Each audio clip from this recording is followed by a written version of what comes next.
before it, this special sitting has been convened via Gazette Note number 110 on the 10th of January 2025. It is a special sitting that is set to commence from 10 a.m. today. That already happened during the morning session. And we are getting into the second part of it, which is the afternoon sitting of the National Assembly this afternoon. And key to note during this afternoon sitting is that the National Assembly will be considering the reports of the vetting committees of the National Assembly who vetted the nominees who had been nominated to serve as ambassadors to the Republic of Ghana and Brazil. Remember, the nominee for the Republic of Ghana declined that nomination that was read by the committee chair, who is the chair on the Departmental Committee on Matters Foreign Affairs and Foreign Relations, rather, who is equally the chair on the Committee of Defense and Foreign Relations. The other committee that was doing the vetting this week is the Committee on Appointments, chaired by the Speaker, who vetted 3 nominees to the Cabinet. And upon the debate this afternoon, after the time that will be allocated for debating of the committee report, the House will then be taking a vote whether to agree with the committee. These are findings by the 3 committees on the suitability of nominees. The committees are the Committees on Matters Labor, which was vetting members to the Salaries and Remuneration Commission. Some of the other nominees who appeared before committees are nominees nominated to serve in PSC. The other nominees are nominees to the Cabinet as well as the ambassadors. So for the better part of today's morning sitting, the 3 chairpersons of the committees tabled their report in regards to the suitabilities of the nominees who appeared for vetting. And this afternoon, we expect the National Assembly to debate the reports that were tabled this morning, and thereafter the House will be taking a vote to either agree with the proposals in the committees or reject them. Already the committees have tabled their reports asking the House to agree with them and approve the nominees nominated to serve in various capacities in the public offices.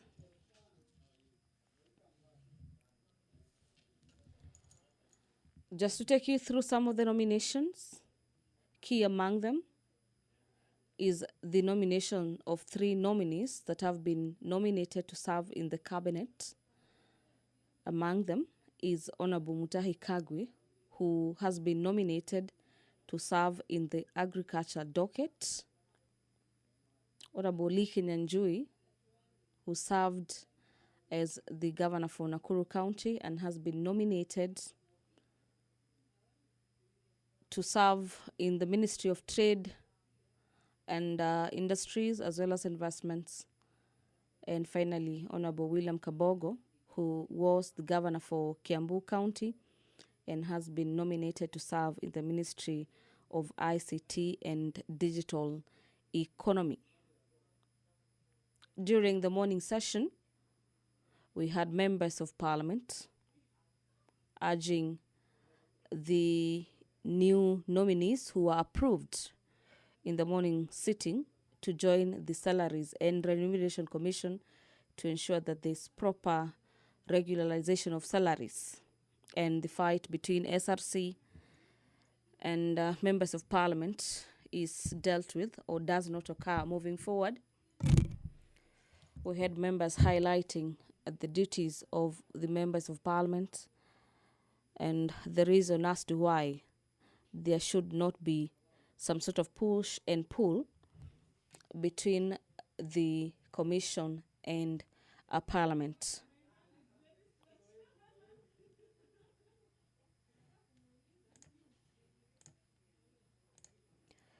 Remember, you can follow up on this live broadcast courtesy of our YouTube channels. That is Parliament of Kenya on YouTube, the National Assembly, as well as on KBC Channel 1. And you can follow up on this live broadcast courtesy of the Signet channel, that is Bunge TV, where the National Assembly has taken a small break from its long recess to come for this special sitting of the House to consider a number of issues, among them the consideration of the nominees who had been nominated by the president to serve in various public offices, among them the ambassadorial dockets, the UN, as well as the cabinet. We'll be having members of parliament delve into the recommendations by the committees and the findings of the vetting process to either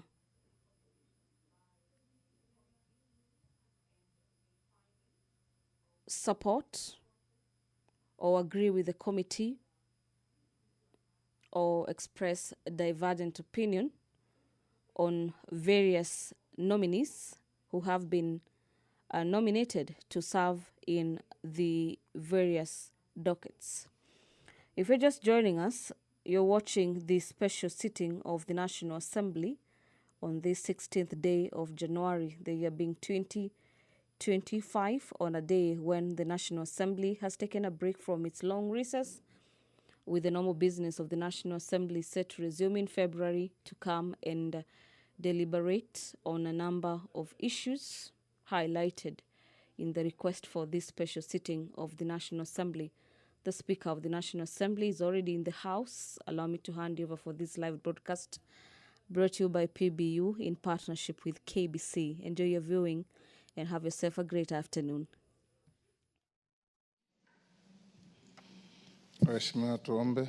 Ewe Mwenyezi Mungu, ambaye kwa hekima na wema wako umeteua nyadhifa za viongozi na mabunge kwa ustawi wa jamii na utawala wa haki wa wanadamu, tukusihi utasame kwa neema nyingi sisi watumishi wako ambao wameridhika kutuita ili tutekeleze shughuli muhimu za jamhuri yetu. Tukuomba uteremshie baraka zako sisi tuliokutanika hapa, na tujalie tuyatende na kufikiria mambo yote yatakayofikishwa mbele yetu kwa njia ya haki na uaminifu, ili utukufu na sifa zako siendelezwe, na ili kustawisha amani, ufanisi na heri ya nchi yetu na wale ambao haja zao umesikabidhi mikononi mwetu. Amen.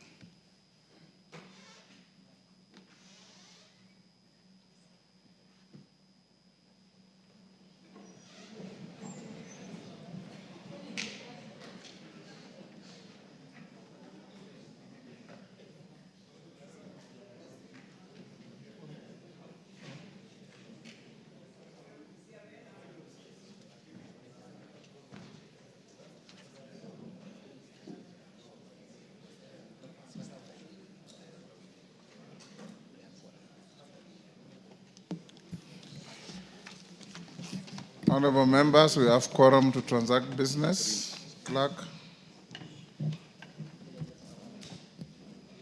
Order number 1, administration of oath.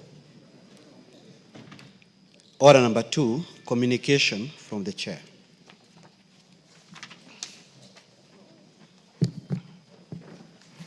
Members at the bar, take the nearest seat.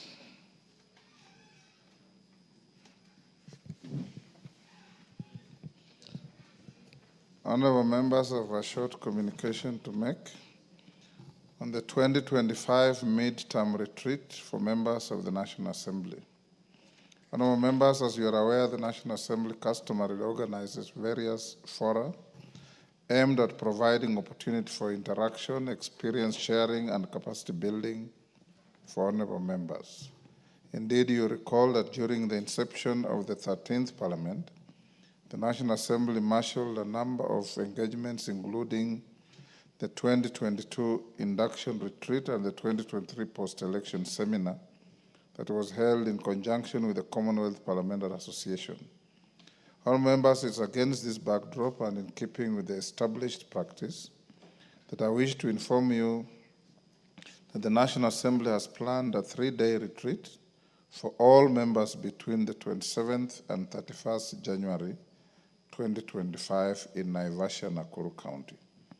The objective of the retreat is to accord the leadership and members of the National Assembly an opportunity to, among other things, take stock of the progress made during the first, second, and third sessions and consider the expected key legislative matters.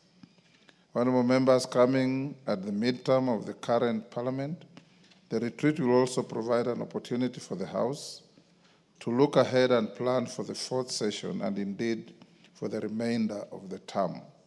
The retreat will be facilitated by experienced resource persons, including current and former members of Parliament, and will include panel discussions and interactive plenary sessions.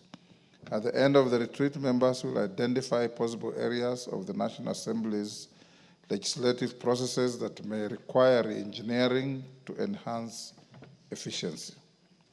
Honorable members, in this regard, I invite all of you to this very important event and implore all of you to make time to attend. I am aware the clerk has commenced logistical preparations for the activity, details of which will be communicated to you in due course. Thank you.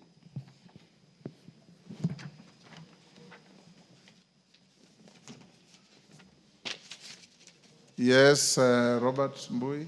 Yeah, Mr. Speaker, you know, today being a special sitting, because we are supposed to be on recess, I've just looked at the order paper that is in front of us, and Mr. Speaker, it does not conform to what the special sitting was supposed to be all about, because the afternoon session just shows appointment consideration for nominees to SRC, and then the 2 bills that we dealt with in the morning. So there must be a serious problem, Mr. Speaker.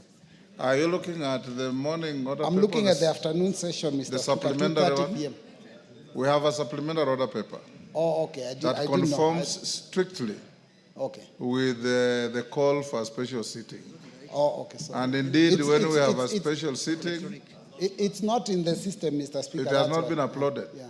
And Mr. Speaker, I also thought that there can be a supplementary order paper on a special sitting because it must be exactly what was in the Gazette notice.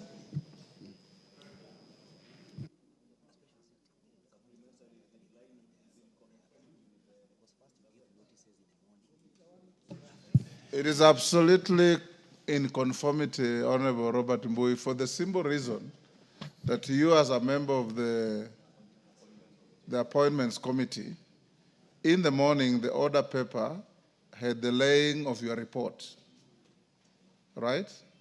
And in the afternoon, the supplementary paper, order paper has been prepared now to put a motion on that report. It is not going out of anything that we gazetted or was communicated to you. You remember yesterday we discouraged one of your colleagues from raising questions today about some health issues because it was not part of what we gazetted. I hope it's clear, Robert. You are a fast learner.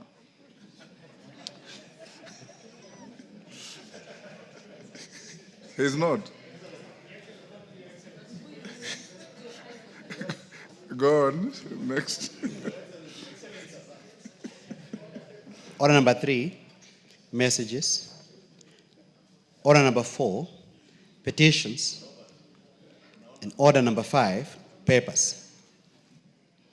Majority Leader.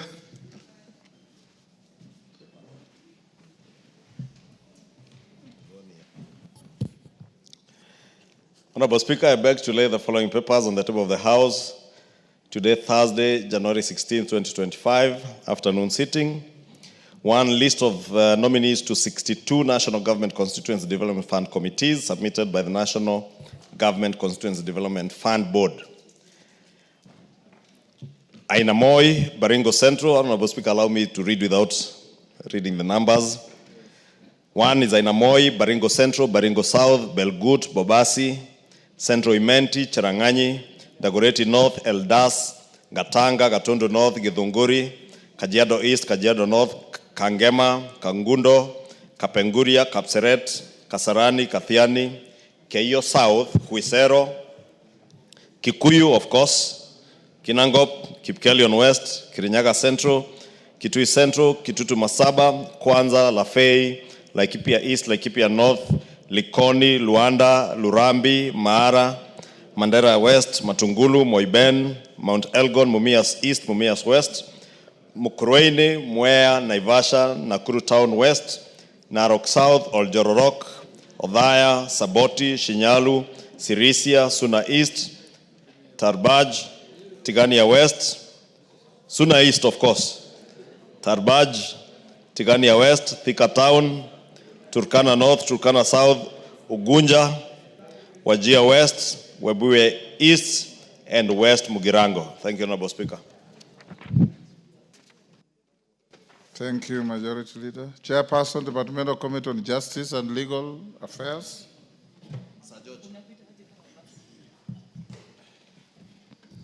Thank you, Mr. Speaker. Honorable Speaker, I beg to lay the following paper on the table of the House today, Thursday, 16th January 2025.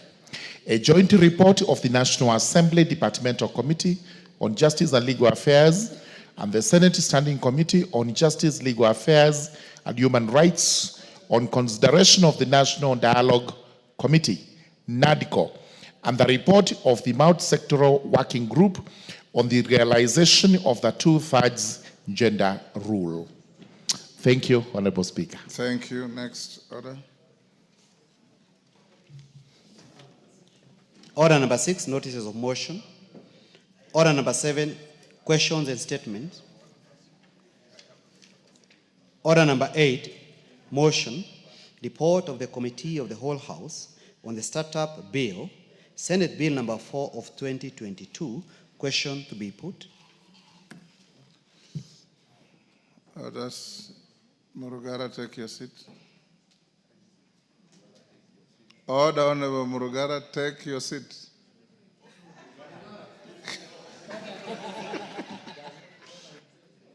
And the member talking to the Majority Leader, go ahead and take your seat. I couldn't recognize you from your backside.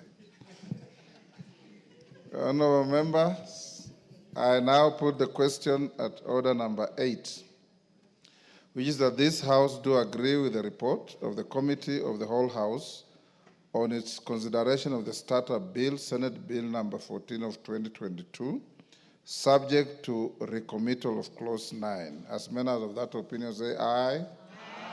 Will those of the contrary opinion say nay? The ayes have it. Next order.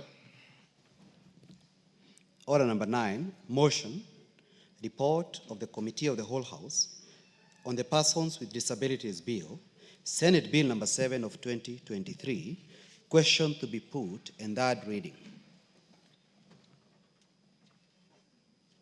Chairman Keopa, take the nearest seat.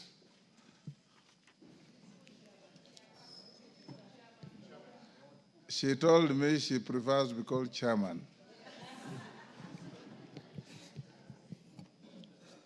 Honorable members, I'll now put the question at order number 9, which is that this House do agree with the report of the Committee of the Whole House on its consideration of the Persons with Disabilities Bill, Senate Bill number 7 of 2023. As members of that opinion say aye. Aye. Will those of the contrary opinion say nay? The ayes have it. Mover. Deputy Speaker. Leader of Majority. Leader of Majority. Honorable Speaker, I beg to move that the Persons with Disabilities Bill, Senate Bill number 7 of 2023 be now read a third time. I also request Honorable Zamzam, the member for Mombasa County, to second.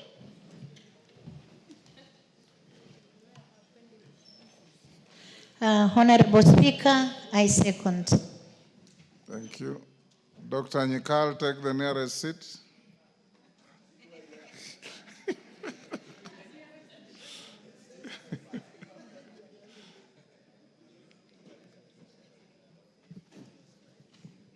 Honorable members, I now propose the question, which is that the Persons with Disabilities Bill, Senate Bill number 7 of 2023, be now read a third time. We put the question. I'm satisfied that there's quorum in the House. I now put the question, which is that the Persons with Disabilities Bill, Senate Bill number 7 of 2023, be now read a third time. As members of that opinion say aye. Aye. Will those of the contrary opinion say nay? The ayes have it. Next order. A bill for an act of Parliament Yes. to give effect to Article 54 of the Constitution, to restructure the National Council for Persons with Disabilities, and to provide for its functions and powers, to provide for the institutional framework for protecting, promoting, and monitoring the rights of persons with disabilities, and to provide for incentives and reliefs and for connected purposes. Thank you. Next. Order number 10, special motion, consideration of nominees for appointment to various diplomatic offices. Chairperson, Departmental Committee on Defense, Intelligence and Foreign Relations. Thank you, Honorable Speaker. Honorable Speaker, I beg to move that taking into consideration the finding of the Departmental Committee on Defense, Intelligence and Foreign Relations in report of the approval hearings of the 4 persons nominated for appointment to the offices of High Commissioner, Ambassador, Permanent Representative and Consul General laid on the table of the House on Thursday, 16 January 2025, and pursuant to the provisions of Article 132(2) of the Constitution, Section 22 of the Foreign Service Act, Cap 185E, and Section 3 and 8 of the Public Appointments Parliamentary Approval Act, Cap 7, this House approves the appointment of Dr. Andrew Karanja as Ambassador Brasilia, Brazil, Honorable Babu Namwamba, EGH as a permanent representative, United Nations Environmental Program, UNEP, and also United Nations Office at Nairobi, that is UNON, and Mr. Gabo Nu, CBS, as a Consul General, Port-au-Prince, Haiti. Honorable Speaker, I will not be going into a lot of the notes that I have with me here, but I just want to go directly to the nominees. And I'll start with that of Mr. Dr. Andrew Karanja. All the nominees, in terms of their suitability and the requirements that they needed to have met before this approval, Honorable Speaker, I want to mention that they all qualified. And in terms of Dr. Andrew Karanja, Dr. Andrew Karanja is seasoned, a scholar, an economist, actually an agricultural economist. And in ascertaining his suitability, the committee wanted to find, first of all, what he will do, because he has no diplomatic training. And he said that he's worked before with the World Bank, his experience in the World Bank, and particularly where, as a country, we are headed into the side of trying to market our country, particularly products like coffee, beyond Kenya. And Brazil hosts other 7 missions. He did indicate, Honorable Speaker, that he will use the experience and leverage on his expertise in the agricultural sector to make sure that we as a country are able to export our beef and still use the experience that he will gather from Brazil to expand our agricultural market, particularly that of beef, of which Brazil is very experienced in. We also asked him as a committee his short stint in the Ministry of Agriculture, and admittedly, he agreed that he had been very poor in terms of communication, but with very many experience, he had thought that he didn't need to speak much. All he needed to do was to work. But apparently, that doesn't work here, and the communication, he implied that he was going to improve his communication skills, and admitted that that was probably what exited him in the Ministry of Agriculture. The second one is Honorable Babu Namwamba. Honorable Babu Namwamba is not new to this House. Honorable Babu Namwamba has worked in so many disciplines and spheres of our country. And the latest one was being a cabinet secretary in charge of sports, where he implored upon the committee that he had worked so hard in the Ministry of Sports, and the chant that Kenya will be hosting, that everyone is speaking about, was largely his contribution, and even in the House here, a distinguished academician on what we submitted before the committee. And he has worked before as CAS in the Ministry of Foreign Affairs, and Babu Namwamba will not be new to diplomacy. In fact, he went ahead to tell the committee that he will try to profile the United Nations and UNEP office, which is and UNON, which are hosted in Nairobi. But somehow many people still do not appreciate the fact that we host one of the biggest United Nations units in Kenya, and that is going to have it take a bit more space for people to appreciate that we host such a huge UN body in the country. We assessed the suitability, and beyond doubt, and Babu Namwamba demonstrates very clear knowledge of diplomacy and international relations, and it was very easy to engage with him, having been colleagues before. And personally, I want to say that as a team, we were extremely impressed by the performance of Honorable Babu Namwamba during this particular interview. And finally, Honorable Speaker, is Mr. Nu Gabo. Mr. Nu Gabo is a career civil servant who has sharpened his teeth in the field of security, worked in different areas in our security infrastructure, particularly in Kenya Police, having rose from the ranks of a cadet officer all the way to the Deputy Inspector General of our Kenya Police. He is sharp and worked in missions, several missions, particularly in Sierra Leone and Liberia.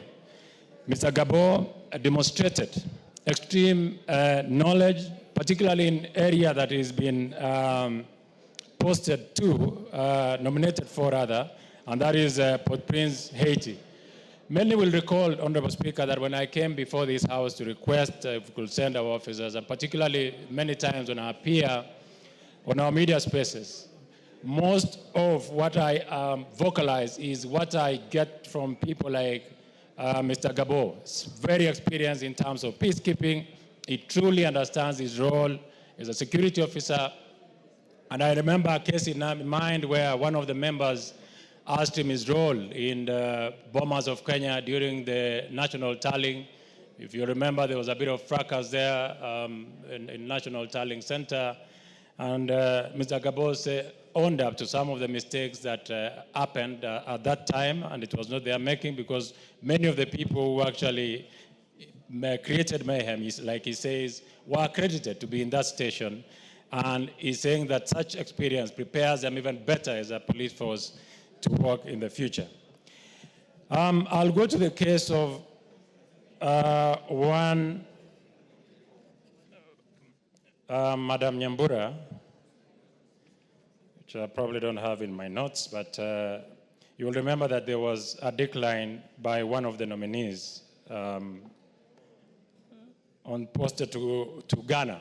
And this poses very serious questions, Honorable Speaker. And you remember my committee expressed its frustration, particularly where it seems that individuals who've been posted to stations are either not aware or disinterested, yet somehow their names find their space in the postings.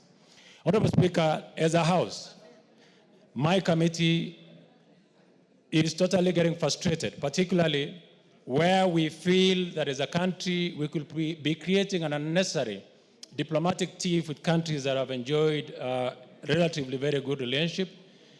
Ghana has been jinxed, Honorable Speaker. This is the second time that a nominee is declining to be posted to Ghana. And my committee, we did express our frustration, and we want to call, and I want to use this, particular point now to, Honorable Speaker, to even seek guidance from you, Mr. Speaker, that I know most of these appointees are appointed by the President, but it is consultation. And that consultation normally happens between the Ministry of Foreign Affairs and the head of public service.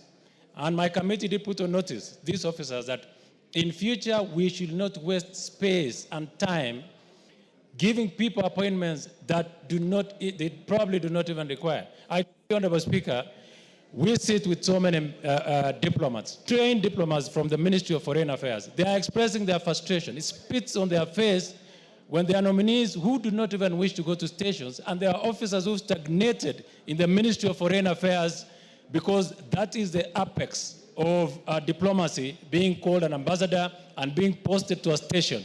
Yet so many of them are still working in the Ministry of Foreign Affairs, looking for an opportunity to serve our country very diligently outside. Those opportunities are not given to them. And I want to implore upon the Ministry of Foreign Affairs and the head of public service that in future, they should not waste the committee's time. They need to be extremely diligent on individuals that are being posted on missions, because those are the eyes and the ears of the President, and such embarrassments in future where officers who have been posted are declining because they merely might not have been consulted should cease.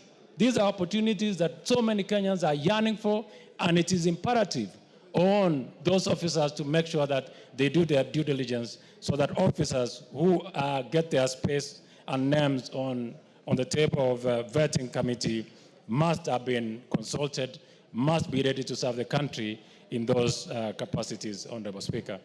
Honorable Speaker, I promise that I'll keep it short, so I will not bore the House with so many other stories. And so therefore, Honorable Speaker, the committee recommends that this House approves the appointment of Dr. Andrew Karanja as Ambassador of Brasilia, Brazil, Honorable Babu Namwamba, EGH, as a Permanent Representative, United Nations Environment Program, UNEP, United Nations Office, UNON, and Mr. Gabo Noor as a CBS, as a Consul General, Port-au-Prince, Haiti. My committee further went, and I do not want to read it because I've said that the Chief of Staff and the Ministry of Foreign and Diaspora Affairs and the head of public service to enhance the rigor of due diligence process and ensure nominees are consulted and concur and are ready to serve the country to avoid incidences of nominees turning down the nomination. Honorable Speaker, at this point then I beg to move and urge the House to adopt this committee. I therefore request Honorable Major Retired Sheikh Abdullahi Bashir, my chairperson, to second the motion. Thank you. Major Bashir. Thank you very much, Honorable Speaker. Honorable Speaker, I wish to second the motion that this House approves the appointment of the 3 nominees out of the 4 persons nominated for appointment as High Commissioners, Ambassador, Permanent Representative, and Consul General. Honorable Speaker, the office of the High Commissioner, Ambassador, Permanent Representative, or Consul General is an office under the Ministry of Foreign and Diaspora Affairs. The duties of these various offices is pursuant to Section 21 of the Foreign Service Act, Cap 185E, and I'm sure we are all conversant with the roles. Honorable Speaker, during the approval hearings, the committee paid due regard to the procedure used to arrive at the nominees. We looked at any constitutional or statutory requirements relating to the offices and the suitability of the nominees for appointment proposed, having regard to whether the nominees' abilities, experience, and qualities meet the needs of the country's foreign service. Honorable Speaker, upon the conclusion of the approval hearings, we scrutinized the personal, academic, and career background of the nominees, and we were fully convinced that the three nominees who presented their academic and professional credentials and made oral submissions during the approval hearings demonstrated their stability for appointment in accordance with the provisions of Section 6(7) of the Public Appointments Parliamentary Approvals Act, Cap 7F. Honorable Speaker, if I look at just two of the nominees, and I will just take an example of Honorable Ababu Namwamba, who is the nominee for permanent representative to the United Nations Environment Program, UNEP, and Union. Honorable Speaker, Honorable Ababu Namwamba is well grounded on matters international law. First and foremost, he has a Master of Laws in International Studies, in addition to a Bachelor of Laws degree from the University of Nairobi.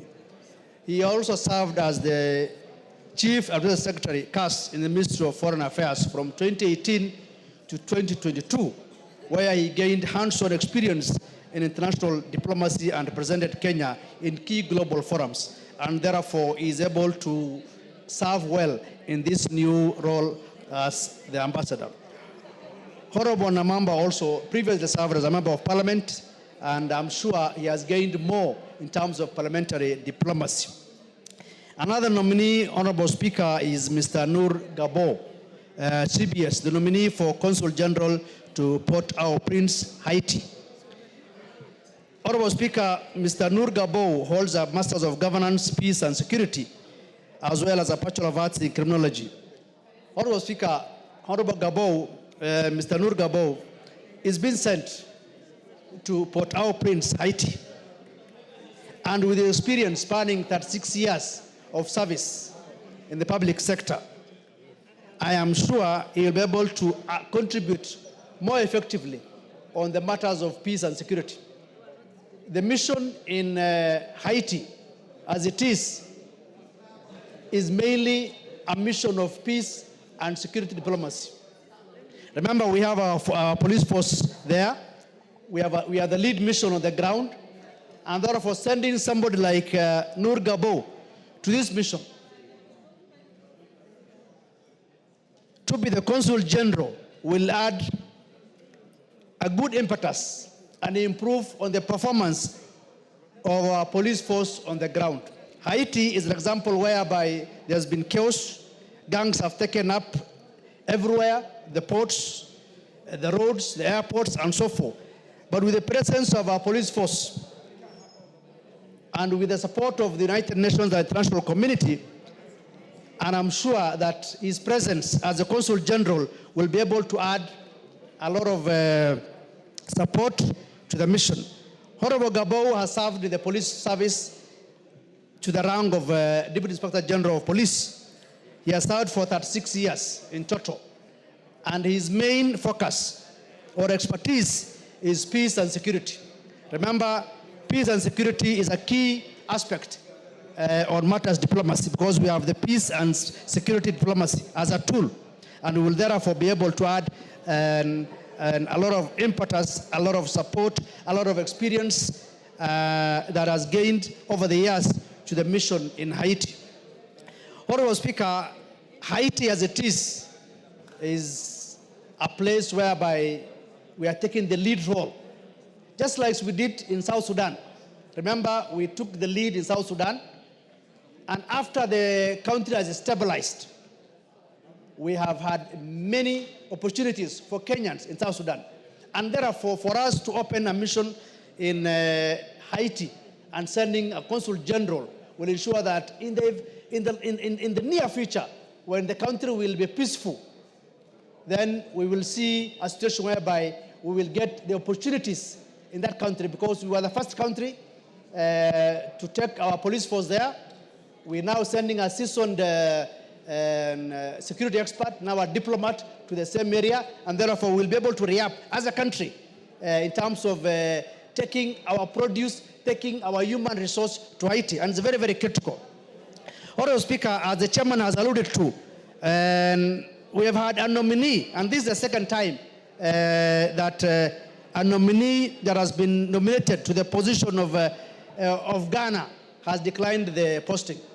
And that shows that at least what we have learned from this is that there was no due diligence that has been carried out by the officers concerned. And now we call upon the respective officers that are concerned, especially the Office of the Head of Public Service, to ensure that he carries the due diligence to persons nominated to these positions. The very least they can do is to contact them, call them, and ask whether they are ready or prepared to serve this kind of missions. And it's very, very critical so that we don't get an embarrassing situation whereby someone declines at the 11th hour.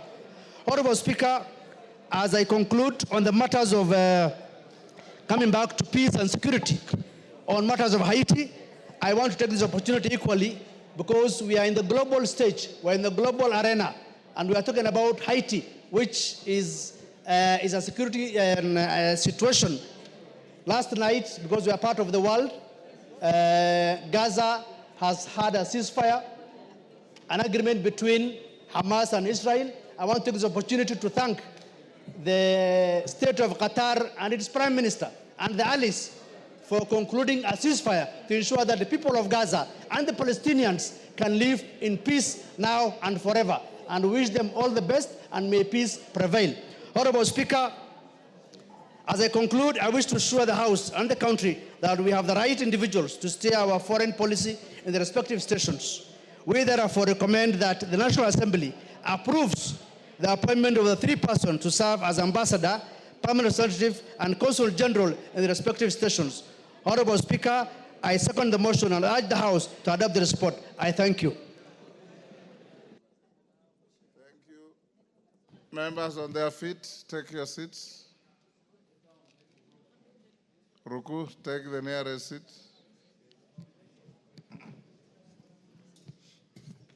Honorable members, I now propose the question at order number 10, which is that taking into consideration the findings of the Departmental Committee on Defense, Intelligence and Foreign Relations in its report on the vetting of the nominees for appointments as ambassador, permanent representative, and consul general, laid on the table of the House on Thursday, 16th January 2025, and pursuant to the provisions of Article 132(2)(e) of the Constitution, Section 22 of the Foreign Services Act, Cap 185(e), and Section 3 and 8 of the Public Appointments Parliamentary Approval Act, Cap 7F, this House approves the appointment of the following persons as indicated. Dr. Andrew Karanja, Ambassador, Brasilia, Brazil. Honorable Babu Namwamba, EGH, Permanent Representative of Kenya to the United Nations Environment Program, UNEP, and United Nations Office at Nairobi, UNON. And Mr. Nur Yaro Gabo, CBS, as Consul General, Port-au-Prince, Haiti. Yes, Junet. Mr. Speaker, Mr. Speaker, this is a very important issue. And that's the reason why we have nowadays ambassadors getting approved through the House. Before, it never used to be there. It used to be the president appoints and they go to work. So we must have our views, because all of us are not members of the Foreign and Defense Relations Committee. We were waiting for the committee to present their report here so that we can give our views and opinions on it, Mr. Speaker. Having said that, Mr. Speaker, I stand to support this motion, but with a very heavy heart. Mr. Speaker, as a former foreign minister, And you know that area very well, and you're a diplomat. Mr. Speaker, the Foreign Service is not a dumping site. If you have served as a cabinet secretary and you have been dismissed due to incompetence, due to negligence, due to in all kind of manner of accusations, and then you are appointed as an ambassador, Mr. Speaker, what is this knowledge that you could not use to run a ministry, that you are going to run a department, you are going to run a foreign embassy, Mr. Speaker? Mr. Speaker, once you have been dismissed summarily, the way some of these characters I'm seeing on this paper, on this motion have been dismissed, they should go and look for other things to do. You can do farming, you can do other engagements in the country. It's not compulsory for you to be given a job, Mr. Speaker. Mr. Speaker, let us emulate other developed democracies, where if somebody is relieved of his duty, he has other things to do. You need to have other professions. If you have a doctor, go and treat people. If you're a lawyer, go and do your other work. Yes, Honorable Jeanette, there is a point of order from member for Kinango. Yes, Kwenya. Thank you, Mr. Speaker. Thank you, Mr. Speaker. It is sad that the leader of minority is misleading this House. The cabinet secretary, the former cabinet secretary is speaking about or talking about, was not actually fired because of incompetence, because the president did not state any reason, and it is unfair for the leader of minority to continue misleading this House. That indeed the person who he is purporting to have been fired was fired for incompetence. In fact, he stated in the interview that he would serve in any capacity. I do not have, actually, he has insinuated. His insinuation is enough for us to know who he is talking about. Two of these nominees, Kwenya, are former cabinet ministers. So which one are you defending?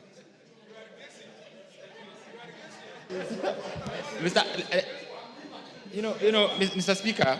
Both number one and number two. Yes, both number one and two. Mr. Speaker, none was fired because of incompetence. And we took them through a rigorous process where we were vetting them, and they are equal to the task. And indeed, they said that they can be assigned any role by the president. Honorable Kwenya, to the extent that the appointing and firing authority gave no reasons, it is left to anybody's conjecture.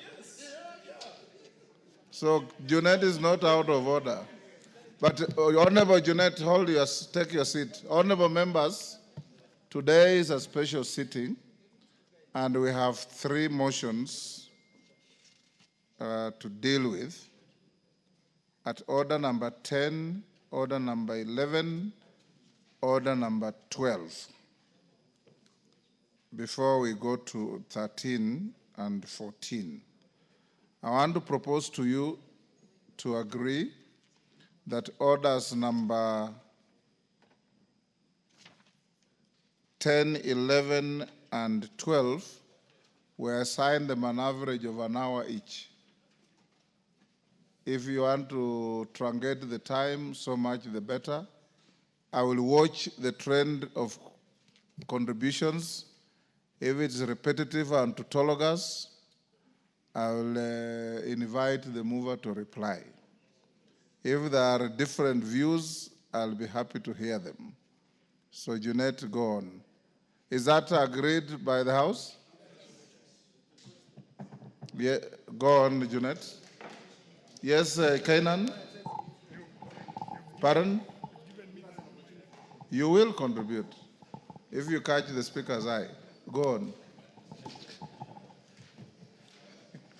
Mr. Speaker, I am happy that you protected me from the wrath of Honorable Kwenya, because maybe one of the nominees is from his village who has been dismissed, Mr. Speaker, and now who's seeking a job through ambassadorial appointment. But Mr. Speaker, I think the House should look into this matter in the next appointment. Mr. Speaker, why should you be appointed, if you are a cabinet secretary and you are reassigned to become an ambassador, then that's fine. It is a matter of fact that you've been relieved of your duties. Especially, I'm sure the one Kwenya is alluding to is a cabinet secretary who served for barely 3 months. Why should you be relieved of your duties? barely 3 months. If it's not out of incompetence, what else can it be? If it's on health ground, then you should not go to another job. You should go back and stay at home. Mr. Speaker, why am I saying so? Because I want competent Kenyans who are career diplomats to get space so they can serve this country at the level of the apex of ambassadorial work, Mr. Speaker, which is an ambassador, as has been said by the chairman of the committee himself, Mr. Speaker. Mr. Speaker, foreign service is a calling. It's a very important job, Mr. Speaker. It's not a job that can be done by anyone, Mr. Speaker. It is a job that requires certain skills, Mr. Speaker. And you have nurtured many people when you are the Minister for Foreign Affairs, Mr. Speaker. One of the things I admire about the Speaker is his diplomatic credentials, Mr. Speaker. I'm being honest. Because we have fought here many times, and you tell me even in our mother tongue, it's dodgy, it's dodgy, it's dodgy. Calm down, man, calm down. Mr. Speaker, it's dodgy, quote in quote. So, Mr. Speaker, this is a job that requires special skills. What skills is that you could not run a ministry that now you have acquired within the last 2 weeks so that you can go and deal with it in those foreign embassies, Mr. Speaker. So, Mr. Speaker, this process must be taken seriously. Secondly, and most importantly, when somebody is being given a job of ambassador, please, I'm asking the executive they should do a due diligence. You cannot give somebody a job, and when he's told to appear before the committee is when she says, no, I'm not interested in this job. There are many Kenyans who want that job. Surely. Why should you be guessing whether this person wants the job or not? A former cabinet secretary was proposed to Parliament for vetting as an ambassador for which country? Ghana, Mr. Speaker. This is the second time people are declining to go to Ghana. Initially, a former member of Parliament declined.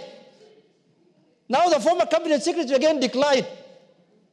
Why should we be begging people with jobs when there are many Kenyans who are jobless, who have the requisite qualification to go and serve this country in Ghana?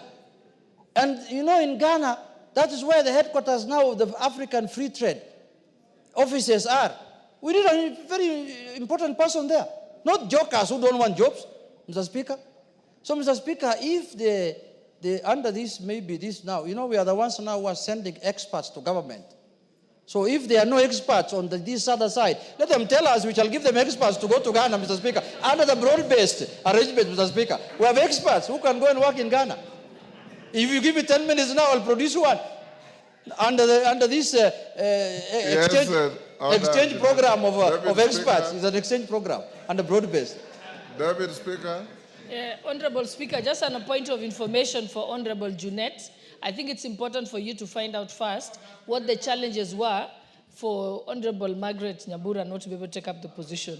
I think she did confirm that they shared certain family challenges that prevented her from being able to leave the country and preferred to have a job within the country. So I think you need to find out what were the issues before you castigate her or castigate the station. Thank you. Mr. Speaker, yes. I think the Deputy Speaker did not hear me well. Mr. Speaker, these jobs when you are being offered, even you now, if you are to send me to a mission on behalf of Parliament to London, first you'll ask me, are you available from this date to that date? Before you bring somebody's name to Parliament. Parliament is a serious place. Before you send a name to National Assembly for approval and vetting, you must ask that individual whether he or she are interested in that job. At that level there. Not when she comes here, or the name is brought here, I tell you, oh, you see, I want to do farming, I have a big farm in Migori, I want to do sugar cane. That is afterthought. Before you give me an opportunity to serve, ask me whether I'm interested in this job. Because it's not the first time, it's not the second time. I don't want it to happen again, Mr. Speaker. I want this time Kenyans who are sure, Kenyans who are willing to serve the country to be given an opportunity. In conclusion, Mr. Speaker, I support the motion because some of the members also whom I see there can do, let's give them a second chance now. Let's give them a second chance. We see how they perform. Because the first chance failed, Mr. Speaker. Now let us see, let's give them a second chance. We see how they perform, how they do, how they will serve the country. Mr. Speaker, with those few remarks, I support. Martha Wangari. Thank you. Thank you, Mr. Speaker. I also agree with Honorable Junet that we give them a second chance, because sometimes you'll have a member who will be here, not do very well as an MP, but when become a senator or a governor, they do exemplary job. And because they had not been dismissed on grounds of being ineffective or having done any issue that was against the Constitution, that we give them the chance and allow the appointing authority to do as he wishes, Mr. Speaker. Mr. Speaker, I sat in this vetting process, and it has come at the right time when we are reviewing our foreign policy as a country to be able to align to the shifting global dynamics, Mr. Speaker, and to be able to align to our national interests, Mr. Speaker. And that is why these appointments are very, very crucial. Mr. Speaker, the issue of Dr. Karanja, a very, very well-published and renowned academic, Mr. Speaker, has a very wide experience, Mr. Speaker, and it has also come at the right time when we are expecting to hold the Conference of Parties, or what you call COP30, in Belém, Brazil, this year in November, Mr. Speaker. So we are hoping that he will be able to help us also navigate as we send our team to be able to negotiate and make progress for our country. Mr. Speaker, the other thing we were able to raise to Dr. Karanja is specifically of the missions or ambassadorial missions becoming the first stop of our Kenyans who are outside the country, especially students, when they are stranded, when we have issues in other countries. These ambassadors must be reachable, must be accessible, and must be responsive to our citizens outside the country, Mr. Speaker. These ambassadors, permanent rep, and consul generals, Mr. Speaker, are the image that we are projecting of the country and of the president in the outside world. Mr. Speaker, I also agree with the previous speakers in terms of at the time when we get a person declining an appointment, Mr. Speaker, it definitely sends a very bad picture to have Accra becoming rejected twice, Mr. Speaker. So it is important that, as has been said by the mover, that the head of public service does proper consultation with the appointing authority to ensure that if someone is not ready to take up an appointment, you reject it at the right time. Let it not go to the Gazette notice, because when it goes to the Gazette notice, even if you write to the clerk, it will already have gone out, Mr. Speaker. So the timing is very critical that we have it checked. Mr. Speaker, the issue of linking the country with our country is very important. It has become a global village. We hope that these three appointees will do a good job. I want to also pick up on Honorable Ababu Namwamba, a person who has served in this house for 10 years, has been a cast, Mr. Speaker, and we were able to interrogate in terms of his knowledge, in terms of representing us in the UNEP and UNON. And one issue, Mr. Speaker, that I personally feel about UNEP and UNON is that despite being hosted in this country, if you go to Switzerland, if you go to New York, you will see the linkage between the national and domestic interests with the offices of the UN that are located in those areas, Mr. Speaker. I feel like Gigiri in UNEP and UNON, they feel detached from what we are doing as a country. So I would hope, as he promised, that he will be able to act as a bridge between getting the bottom-up economic transformation agenda, the national interests of this country linked into these offices, Mr. Speaker. Let Kenyans also feel them as part of the global world. Mr. Speaker, the issue of Haiti is very critical.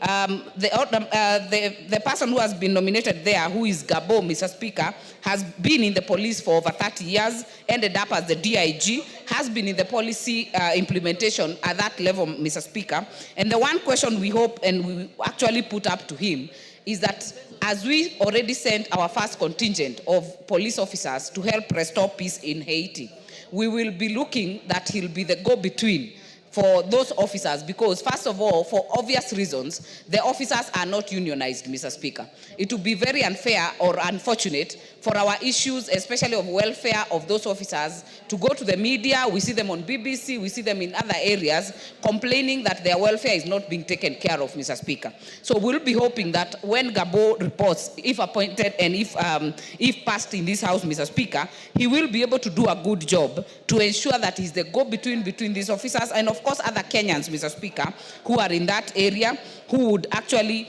be threatened by any issue or who would be having an issue of welfare. They would wish to communicate so that they're able to sort it out in-house before it gets out, Mr. Speaker.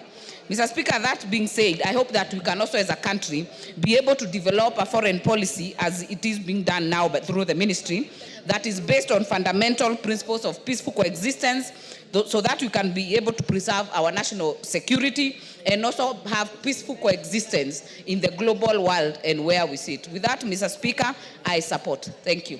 Ole Sunguli. Mr. Speaker, I also stand to support these appointments. Being appointed to be ambassador, as you did appoint me to go to China, is one of the most important jobs that you can get as a country. Actually, it's the only time you can be called Your Excellency without being elected. And that shows you the importance that is attached to this particular office. Mr. Speaker, I concur with the committee, except when I listen to the chairman of the committee describing, for instance, Dr. Andrew Karanja, and I listened to our friend Mother from Gilgil saying that he's well-educated. But the chairman says that we appointed him, notwithstanding the fact that he cannot communicate very well. Now, Mr. Chairman, Mr. Speaker, of course the duty of an ambassador is to communicate, to speak for the country. I find one thing that is being omitted all the time, that ambassadors are being vetted or appointed. It does not happen in Western countries, that you are appointed to a Portuguese-speaking country and you can't speak Portuguese. You are appointed to a French-speaking country and you can't speak French. Now, if Dr. Garanja does not communicate well in English, what do you think about him communicating well in Portuguese? I think we're like Honorable Juliet is saying. Order, Julius. There's a point of order from Wangari. Mr. Speaker, I don't remember anyone saying that Dr. Karanja cannot communicate effectively in English, because he's actually a graduate of a PhD holder, Mr. Speaker, and was very fluent and very well conversed with the English language. The only issue we had was the issue of speaking in Portuguese, and we've had others who have gone, including yourself, without speaking the local language. Yes, Junet. Mr. Speaker, of course. Hold on, Sunguli. Yes.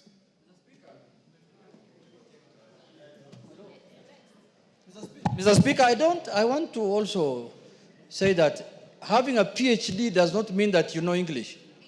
You can be having a PhD and you don't know English, because you saw the other day in Eldoret, there was a university that gave honorary degrees of PhDs and people were in goals. How do you know those people speak English? How can you confirm that those members speak English? Man, it's not. Order, members. Honorable Sunguli, I appointed you to China without you knowing any Chinese language. So, Mr. Speaker, that is why, with the benefit of the hindsight, I'm able to advise that it becomes a problem. But I took an immediate measure and learned Chinese. And Mr. Speaker, you can also attest that when you came to China, I was able to translate some Chinese to you. I'm just saying that in future, as we draft this policy, let us take that into consideration so that we can appoint people who are fit for purpose. And when I talk about lack of communication, I was referring to the speech of the chairman of the committee that Dr. Karanja said that he's going to improve his communication skills once he gets back to Brazil. Mr. Speaker, I also want to commend His Excellency the President for appointing Mr.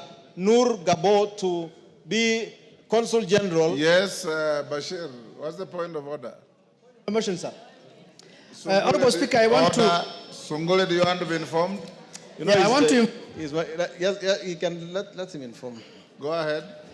Honorable Speaker, and I just want to inform Honorable Sunguli and the House that the point where our chairman said that the nominee said he's going to improve on his communication skills was not particular on his speech, but it was, we asked him a question on why, when he was the Minister for Agriculture, that he kept quiet when so many things were happening, including the issue of vaccination. And he said there was a lapse and that in future he's going to improve on his communication skills to the public and the people he serves. Thank you. Yeah, that's why I said he was appointed in spite of that fact. But Mr. Speaker, I was at the point of saying that I wish to thank His Excellency the President for appointing Mr. Nur Gabo to be Consul General to the Port-au-Prince in Haiti. That, like Brazil, Brazil is the only place where we have our embassy in South America. And I hope that this position that Mr. Nur Gabo has been appointed to becomes a position where he's ambassador to the Caribbean, rather than just a consul general to Haiti. But it is a testament, Mr. Speaker, of the fact that the mission in Haiti is actually now getting some fruits. Contrary to what we had predicted here in this house, it seems like the brave sons of Kenya are at long last making a difference in Haiti. And I hope that Mr. Gabo will, if his presence in Haiti, his presence in the Port-au-Prince, will in fact now enhance our responsibilities in that place.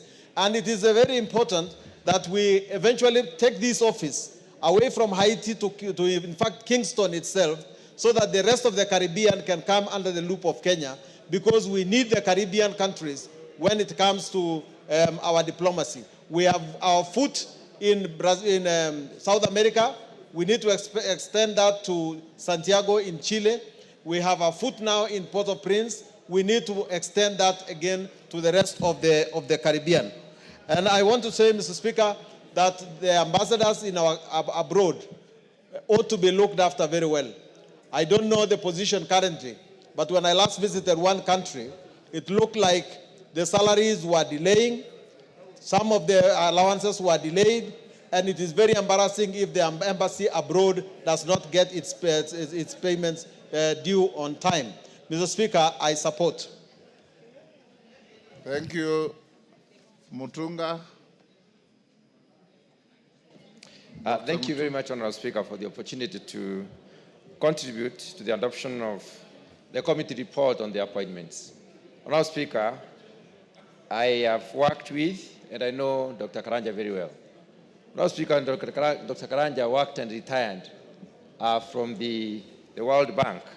And the World Bank is not any mean hirer. The World Bank hires the best. So it's about the best brains that we have in this country. Honourable Speaker, we have had issues in the ministry. And probably the question may have tilted this response. Yes, Kainan, what's the problem? I see an officer in mechanical gear. He's trying to fix. In the event I give you a chance to speak and it's not working, you'll get a portable mic. Go on, Mutunga. Yeah, Honourable Speaker, I'm saying that we've had a few issues in the sector, especially the issue on vaccination, which needed to be properly delivered to the Kenyans. It could have been anybody here and any basic speaker in this house or in this country. But Honourable Speaker, those are issues that are technical in nature and require the competent authority to respond. And the competent authority on this matter is the Director of Veterinary Services. So maybe we should be asking ourselves the extent to which the Director of Veterinary Services came out and gave out the issues, responding to the issues of vaccination. Honourable Speaker, I would like to thank the President for realizing it necessary to put Dr. Karanja specifically in Brazil. Honourable Speaker, Brazil is the hub of agriculture in the Southern American region, and it influences the entire world in terms of the agricultural products because they sell a lot to most parts of the world. In fact, they access more markets than we possibly could. They are much more advanced in research, in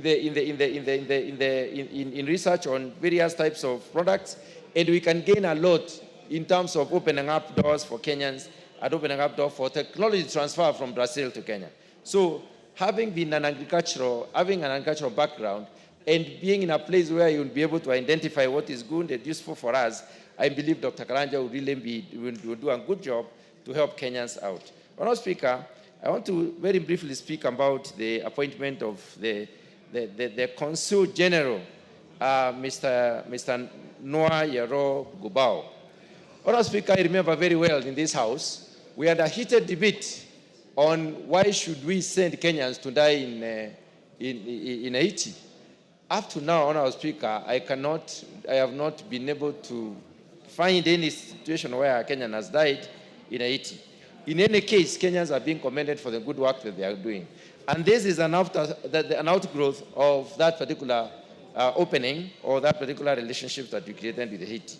So, Honorable Speaker, I would like to appeal to our colleagues that sometimes we need to be objective in whatever we say so that we may also open up doors and avenues for Kenyans. Those Kenyans who are in Haiti are Kenyans who are earning a living, maybe even an extra coin out of such engagement, which are of international nature. Honorable Speaker, very briefly about our UNEP appointment. Honorable Speaker, this UNEP appointment is in Nairobi. United Nations Environmental Program is based here in Nairobi, and we believe and strongly believe that the appointment of Ababu Namwamba, Honorable, is going to help us to especially dig into the environmental issues in this country and relate what we are doing in terms of policies, in terms of legal and regulatory instruments of this country with what is happening at the UN.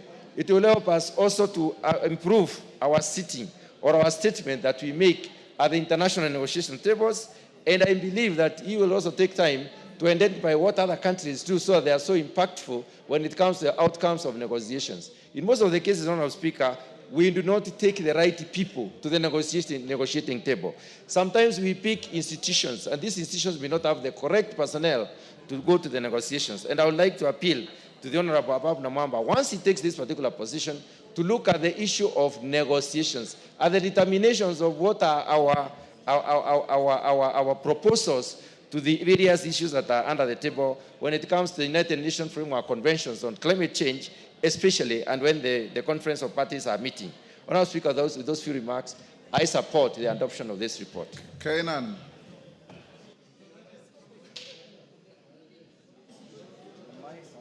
There's one behind you.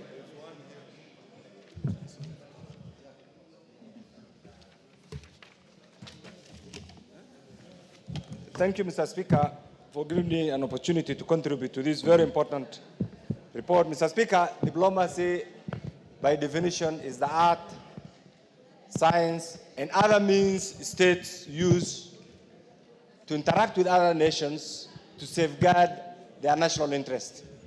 Mr. Speaker, that being the case, in the modern day diplomacy, Mr. Speaker, was born out of the Vienna Convention of 1961, which also provided the basis for diplomatic engagement as to promote, to project, and to protect the interests of that particular country. Mr. Speaker, I'm aware that it was during your time as the Minister for Foreign Affairs, and later on when Amina took over, that for the first time, we have adopted a written foreign policy which provides 5 pillars as the basis for our diplomatic engagement. Mr. Speaker, number 1 is peace diplomacy. 2 is economic diplomacy. 3 is diaspora diplomacy. 4 is environmental diplomacy. And 5 is cultural diplomacy. Mr. Speaker, this being the basis of our foreign diplomatic pillars, then what is it that an individual is supposed to have? This particular field is a specialized field. Mr. Speaker, I know individuals have alluded to this. When you are appointed, the first thing is you are expected to be the interface between Kenya and the country that you have been assigned to represent Kenya.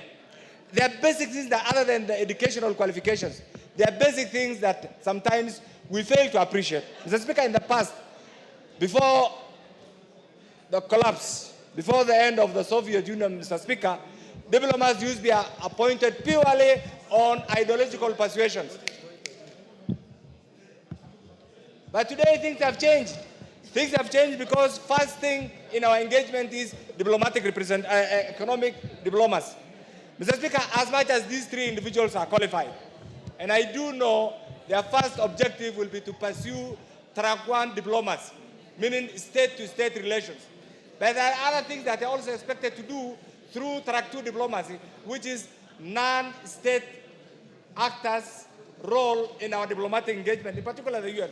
The Honorable Ababu Namwamba, as a former minister, as a former parliamentarian, I must say is one of the most qualified individuals to represent Kenya, Mr. Speaker. And Mr. Speaker, being appointed or being assigned to represent Kenya at the UN Habitat, Mr. Speaker, this entity is the only one of its kind south of Sahara. But the role has been completely dispersed. The functions of this entity called UNEP that is supposed to be here has been dispersed to Spain, Portugal, and other countries. Mr. Speaker, recently, some few months ago, Kenya was given the status of being the only non-NATO allied member south of Sahara and the fourth in Africa, Mr. Speaker. This is not a mean achievement. Mr. Speaker, this comes with pride and prestige. And therefore, the individuals who are appointed to this position, first of all, must be educationally qualified, must be individually spirited and ready to represent Kenya in all aspects, in all their international assignments. And therefore, the question is, Mr. Speaker, and this is why I agree with the chairman of Defense and Foreign Relations, before individuals are assigned or nominated to these positions, there must be some engagement so that the presidential appointments are very lucrative and very appointment, so that individuals don't turn down these offers at the last minute. And therefore, in future, and I agree with the chairman, before some of these individuals are nominated or assigned, they must have some informal interaction. And this is what the chairman actually has alluded to, Mr. Speaker. And this is the right thing to do, Mr. Speaker. Mr. Speaker, I know you are a product of this. Mr. Speaker, this being the case, these appointments are coming at a time when the global village, when Kenya is being challenged economically, politically. There are so many issues that these diplomats have to be prepared. And I want to agree with what Honorable Sunkuli has said. Linguistic reference, preparedness is very important. When you are assigned, you are an intelligence officer. You are an economic representative. You are political. Therefore, knowing the language of that community where you are expected to serve is a very important thing. And therefore, I want to ask the chairman defense and the other member, in future, there must be some linguistic preparedness for some of these individuals. So that if you are posted to a Portuguese-speaking country, you must have the basics. If you are going to be posted to China, you must also have the basics. Otherwise, you will waste your first 2 years in getting ready, and that will be a waste. And by then, the times have changed. Your tour of duty has almost come to an end, and you will have done nothing. And I think that's a very important suggestion. Not that we are not happy with the appointing authority, but it is a way to assist so that the individual becomes productive as soon as you take that particular role. Mr. Speaker, this being the case, today the world is going through a serious crisis. The Middle East crisis, the Ukraine and the Russian crisis, Mr. Speaker, and the change of regime in the US, Mr. Speaker, this is the high time that Kenyans who are appointed to these positions must be individuals who can meet the test of time, individuals who are prepared, individuals who have the skills, individuals who have the interests of this country at heart, and individuals who are willing to go out of their way to promote this premier nation, Mr. Speaker. Mr. Speaker, in the past, you are aware, some of these postings used to be a dumping ground. You fail in all other things. And Mr. Speaker, I want to attest to one thing, that parliamentarians or politicians remain the best all-round ambassadors this country has ever had. And you are witness, you know it. Because the fact that you are a politician doesn't mean, and I want to agree, I want to disagree with those who said some of these individuals, like Ababu Namwamba and many others, who have been politicians, and I can tell you will remain the best ambassadors this country has ever had. So let's support our colleagues. To be a former politician is not a curse. To be a former minister is not a curse. But you must be prepared for the job. That's why consultation is also very important. And Mr. Speaker, I know you are also a seasoned product of this particular ministry. One of the things that we should be encouraging, Mr. Speaker, is because we have opened so many missions. Are these missions contributing to the economic well-being of the Republic of Kenya, or they have just expanded our political engagement? As chairman and colleagues, as the former chair of this committee, is one of the things that you need to go around and find out what is their economic contribution of some of these missions that we have opened. If it is through political persuasion, I think you need to close them as soon as possible. If they are adding well-being, if they are going to add value to the economic growth, to the economic well-being, then we need to open, we need to look everywhere. East, west, north, south, and that's our diplomatic engagement. And that's one of the things that proudly we have entrenched over the years. And finally, Mr. Speaker, this appointment comes at a time also when some of the role, there's a lot of debate, Mr. Speaker. The debate is, what is going to be the position of Kenya? Are we going to join the League of Developing Nations, or are we going to be competing with ourselves? Over the years, we have been competing with ourselves. Today, Mr. Speaker, you are witness. Just reflect on the GDP of Ethiopia. It's almost twice that of Kenya. Few years ago, Ethiopia was a struggling economy. Mr. Speaker, look at Uganda. Few years ago, Uganda was dependent on Kenya. Today, they are not our favorite trading partner. Look at Tanzania. What happens to Kenya? We have all become, we have all reduced ourselves to an inward-looking nation. An internal debate that will not put food, water, and other amenities on the table. We need to think outside. What happens outside? We need to create opportunities, because many youths in the field are either unemployed or underemployed. And many are in the field and they're looking upon this leadership here to give them opportunities. These opportunities will not come if we become a state that politics from morning to evening, Mr. Speaker. Mr. Speaker, with this, I want to urge my colleagues to support this, and I also want to urge the President to appoint more politicians to these very important diplomatic engagements. I support this appointment. Thank you, Mr. Speaker. Thank you. The 1 hour is over. Mover. Thank you very much, Honorable Speaker. Thank you very much, honorable colleagues, for your contribution. They are very enriching. If you noticed, Honorable Speaker, I did not interrupt most of the comments from honorable members, because it makes our committee even more better, enriching us with thoughts that we will reflect with the product that we'll be bringing to the House even in future. And I want to thank my committee, able committee, for their contribution. It was on recess when we did this, and Honorable Speaker, we had an almost 99% presence of members. I want to appreciate our committee, parliamentary staff, the entire secretariat that worked with us for this report. Honorable Speaker, without much ado, I beg to reply. Thank you very much. Thank you. Members on their feet, take your seats. Take your seats, Wamurada.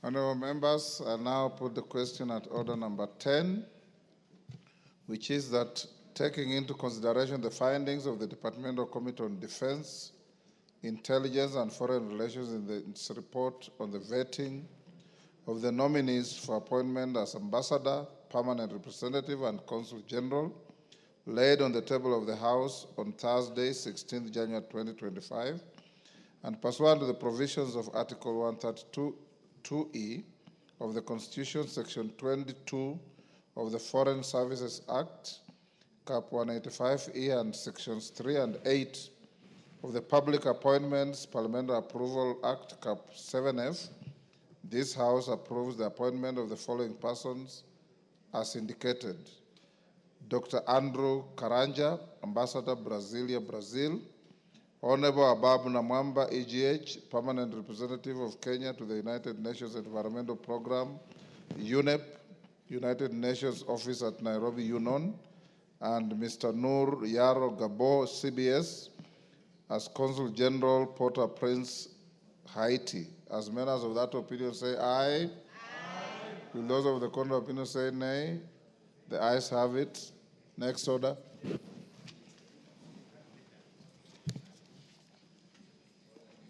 Order number 11, special motion, consideration of nominees for appointment to the Public Service Commission. Karemba.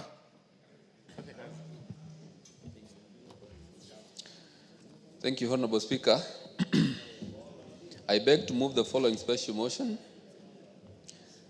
that taking into consideration of the findings of the Departmental Committee on Labor in its report on the approval hearings of nominees for appointment as Vice Chairperson and as members of the Public Service Commission, laid on the table of the House on Thursday, 16th January 2025, and pursuant to Article 233, subsection 2 and Section 3, and Section 3 and 8 of the Public Appointments Parliamentary Approval Act, Cap 7F, this House approves the appointment of A. Mrs. Mary Wanjera Kimonye, CBS, as the Vice Chairperson of the Public Service Commission. B. The following nominees as members of the Public Service Commission. 1. Mr. Harun Malim Hassan, PWD, EBS. 2, Ms. Mwanamaka Amani Mabruki, CBS. 3, Mr. Francis Major. 4, Dr. Irene Cherotich Asienga, OGW. 5, Mr. Mboya Molu, EBS. 6, Ms. Joan Andisi Machayo, OGW. And lastly, number 7, Dr. Francis Otieno Owino, CBS. So, Honorable Speaker, I wish to confirm to this House, and as I tabled the report earlier today, that the committee sat down earlier this week, that is on the 9th, and conducted the vetting exercise. And we made our observations on the suitability of the nominees, and I wish to confirm to this House that, Honorable Speaker, that the nominees are suitable for the positions, the Vice Chair of the Public Service Commission, and also the members. All the nominees are Kenyan citizens and do not hold dual citizenship. Then also, the nominees presented the academic credentials and professional certificates during the approval hearings, and I wish to confirm to the honorable members here that they are adequately well educated. The committee noted that. And then also, none of the nominees holds any office in any political party. Honorable Speaker, we were able to ascertain that there is none of the nominees holds a political party office or even contested for any position. Then also the nominees, none of the nominees had been dismissed from office under Article 75 of the Constitution.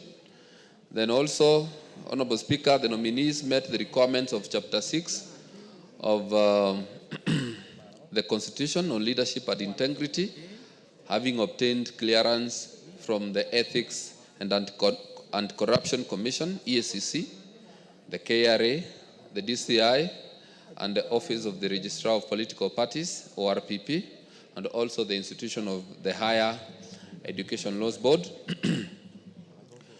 Honorable Speaker, the nominees demonstrated an impressive grasp of topical, administrative, and technical issues touching on the office of the Vice Chairperson and members of the Public Service Commission.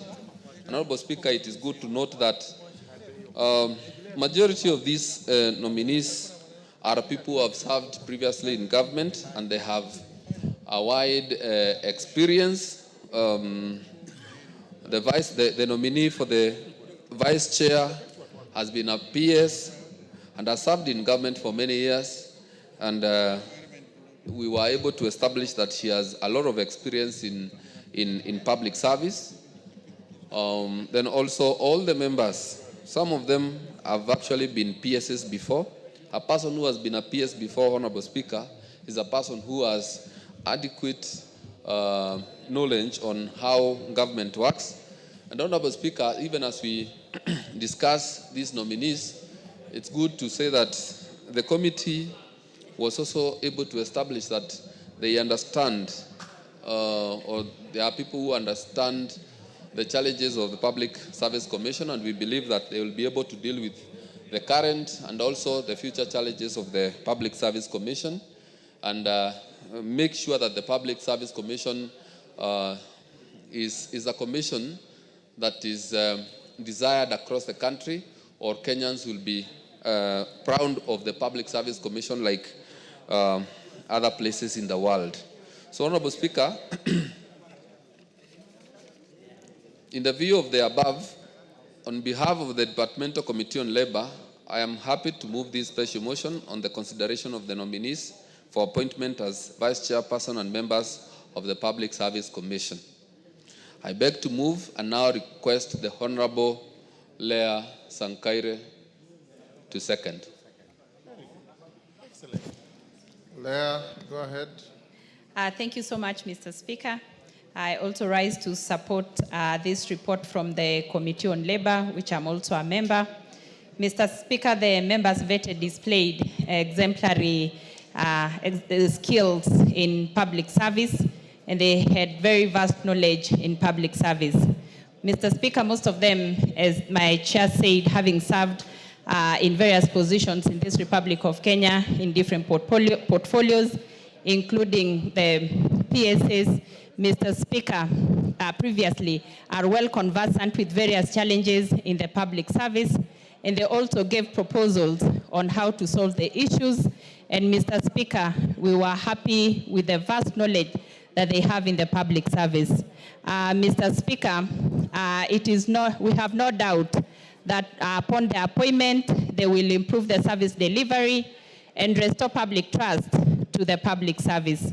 Mr. Speaker, I'm particularly drawn to one member, Mr. Francis Major, who hails from Kajiado County.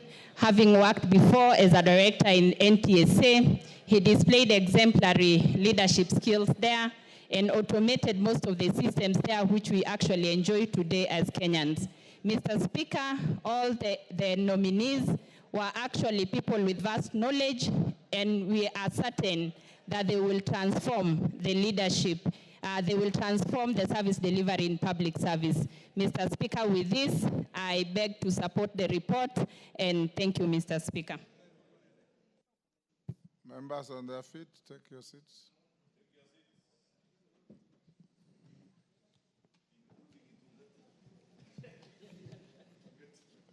Honorable members, I now propose the question at order number 11, which is that taking into consideration the findings of the Departmental Committee on Labor and in its report on the vetting of nominees for appointment as Vice Chairperson and as members of the Public Service Commission, laid on the table of the House on Thursday, 16 January 2025, and pursuant to the provisions of Article 2332 of the Constitution and Section 3 and 8 of the Public Appointments Parliamentary Approval Act, Cap 7F, this House approves the appointment of the following persons to the Public Service Commission. Mrs. Mary Wanjira Kimonye, CBS, Vice Chairperson. Mr. Harun Maalim Hassan, Member. Ms. Mwanamaka Amani Mabruki, CBS, Member. Mr. Francis Major, Member. Dr. Irene Cherotich Siega, Member. Mr. Boya Molu, EBS, Member. Ms. Joan Andisi Machayo, Member, and Dr. Francis Otieno Owino, CBS, Member.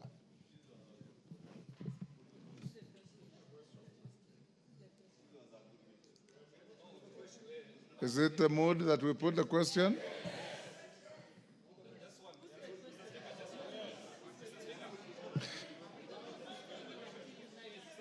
Yes. Yes, Yusuf. You don't want to agree with the rest of the members? Let me put the question on the proposal. Okay, go ahead. Thank you so much, Honorable Speaker, for giving me this opportunity. I stand to support the report of the committee. I think this is one of the most diverse commission that Public Service Commission has ever had. From the national cohesion and equal opportunity point of view, you see someone from Northeastern, my constituency, is the first time in the history of Kenya represented in this commission. You see someone from Upper Eastern, you see from Rift Valley, you see from Nyanza, which means that this is a well mixed, and this is the commission that looks at the public service, employment and recruitment, and then we expect the outcomes will be quite different what used to be. Last year, my committee, National Cohesion and Equal Opportunity, we audited the Public Service Commission, we looked at the previous recruitments, and the issue was very pathetic. There was too much leaning to some parts of this country, while others were not actually represented. So by having well representatives of the commission, we expect in future the products of this will be the same. Marginalized people have been considered, minority communities have been considered, gender has been considered, and in particular, Harun Malim Hassan, who is a disabled, permanently disabled person, who hails from my constituency, and who from childhood has been very... Order, Yusuf. Yes, a member for Bumula. Whereas I have no personal issue with anybody on that list, is the member in order to say, to mislead the House that the list reflects diversity, when we have a chairman and a vice chairman coming from the same region? Honorable Speaker, is the member in order to mislead Mushiri and Wanjiru? Kimonye, to be specific, Honorable Speaker. Thank you, Mr. Chairman. There is no chair on this list which we are discussing today. So I'm talking of those commissioners which have just been named here. They want to be a commissioner soon. So no chair is here, and therefore I don't know who the chair is. And the ones I'm looking at are well representatives of this country. As I was saying, that I sincerely thank the appointing authorities for once having considered somebody from Mandera West as a commissioner of public service commission. Yeah? You've made your point. You are repeating yourself. Thank you. Thank you. With these remarks, I support the committee's findings. Thank you so much. Zamzam. And you are not supporting the findings of the committee, you are supporting the motion before the House. Asante Mheshimiwa Spika, na mimi niweze kuunga mkono hawa walioteuliwa Mheshimiwa Spika. Kwanza nikiweza kumpongeza dada yetu mwanamwaka Amani Mabruk ambaye anatoka katika jimbo la Mombasa. Ni mwanamke ambaye ni msomi, mpole, mchapakazi ambaye ameweza kuhudumia public service miaka mingi na ni mtu ambaye tunamwamini. Mimi nataka kuambia wote walioteuliwa Mheshimiwa Spika kuwa waweze kuhudumia jamii bila kuwa na upendeleo Mheshimiwa Spika. Nikimwangalia huyu Harun Maalim amekuwa ni mtetezi sana wa watu wanaoishi na ulemavu, na nina imani nafasi hii ambayo amepewa Mheshimiwa Spika itamwezesha kuweza kuhudumia walemavu kwa njia ambayo ni sawa Mheshimiwa Spika. Sijui mambo ya vice chairman na chair wake, lakini kama ni kweli Mheshimiwa Spika, japokuwa majina hayako hapa, ingekuwa vizuri kama naibu wake angekuwa anatoka sehemu nyingine ili tuweze kuchanganya, lakini hata hivyo yule ambaye anaweza kupewa kazi Mheshimiwa Spika apewe kazi, afanyie Wakenya wote kazi. Asante sana Mheshimiwa Spika.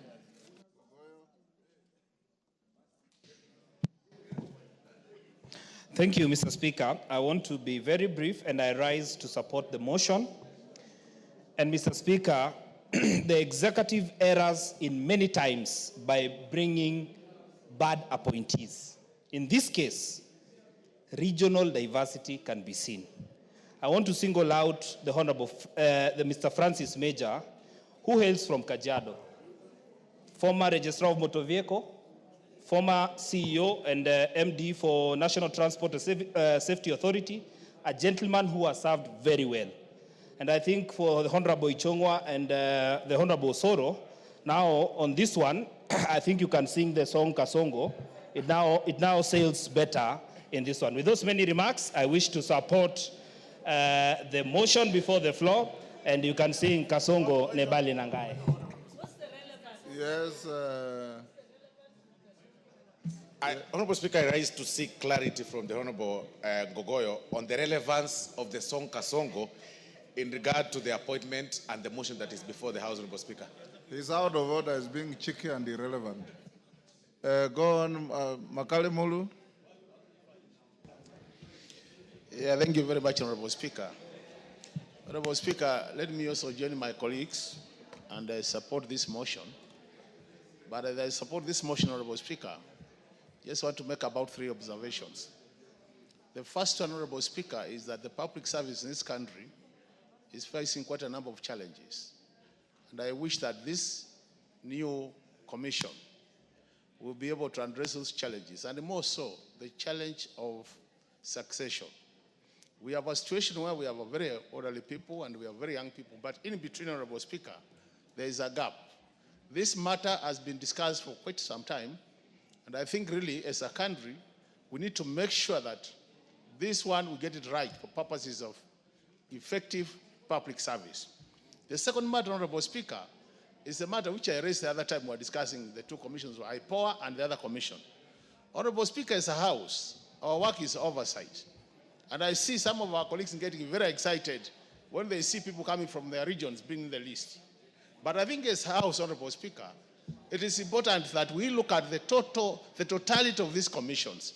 I don't know how that can be done, because I don't know whether at the point of the committee level, we ask ourselves, who else is in which committee or in which commission? So how I wish, Honorable Speaker, as a House, we could be able to get the listing of the constitutional commissions and who is currently sitting in those commissions. That will help this country in terms of ensuring that there's regional balancing. Because I think our members raised a very important point of order, Honorable Speaker. In a situation where you have a commission, a high-ranking commission like Public Service Commission, which is almost equivalent like the one you chair, Honorable Speaker, the Parliamentary Service Commission, and you have a chair and a vice chair coming from the same region, Honorable Speaker, I don't think Kenya is short of professionals who can sit on these some things. So the issue of balancing and also for effective management, so that Kenyans don't appear like some sections have been left out and others are in, Honorable Speaker. I think as a House we need to start paying a bit of attention to these details because it will help the process. The last point, Honorable Speaker, is the Public Service Commission is also, I think it's supposed to be taking care of capacity building. Honorable Speaker, a number of these senior public servants, I think as a House we need to think about supporting them with a budget to build their capacity building. Some of them have been in employment for so long, they never get a chance to be trained to upgrade their skills. And the challenge has always been, the Speaker, been, anytime we want to reduce the budget, we talk about training budget being a recurrent budget, and it's always been removed from the budgets. So at the end of the day, you have very well-trained officers, but they are not getting upgrading training short courses to upgrade their skills.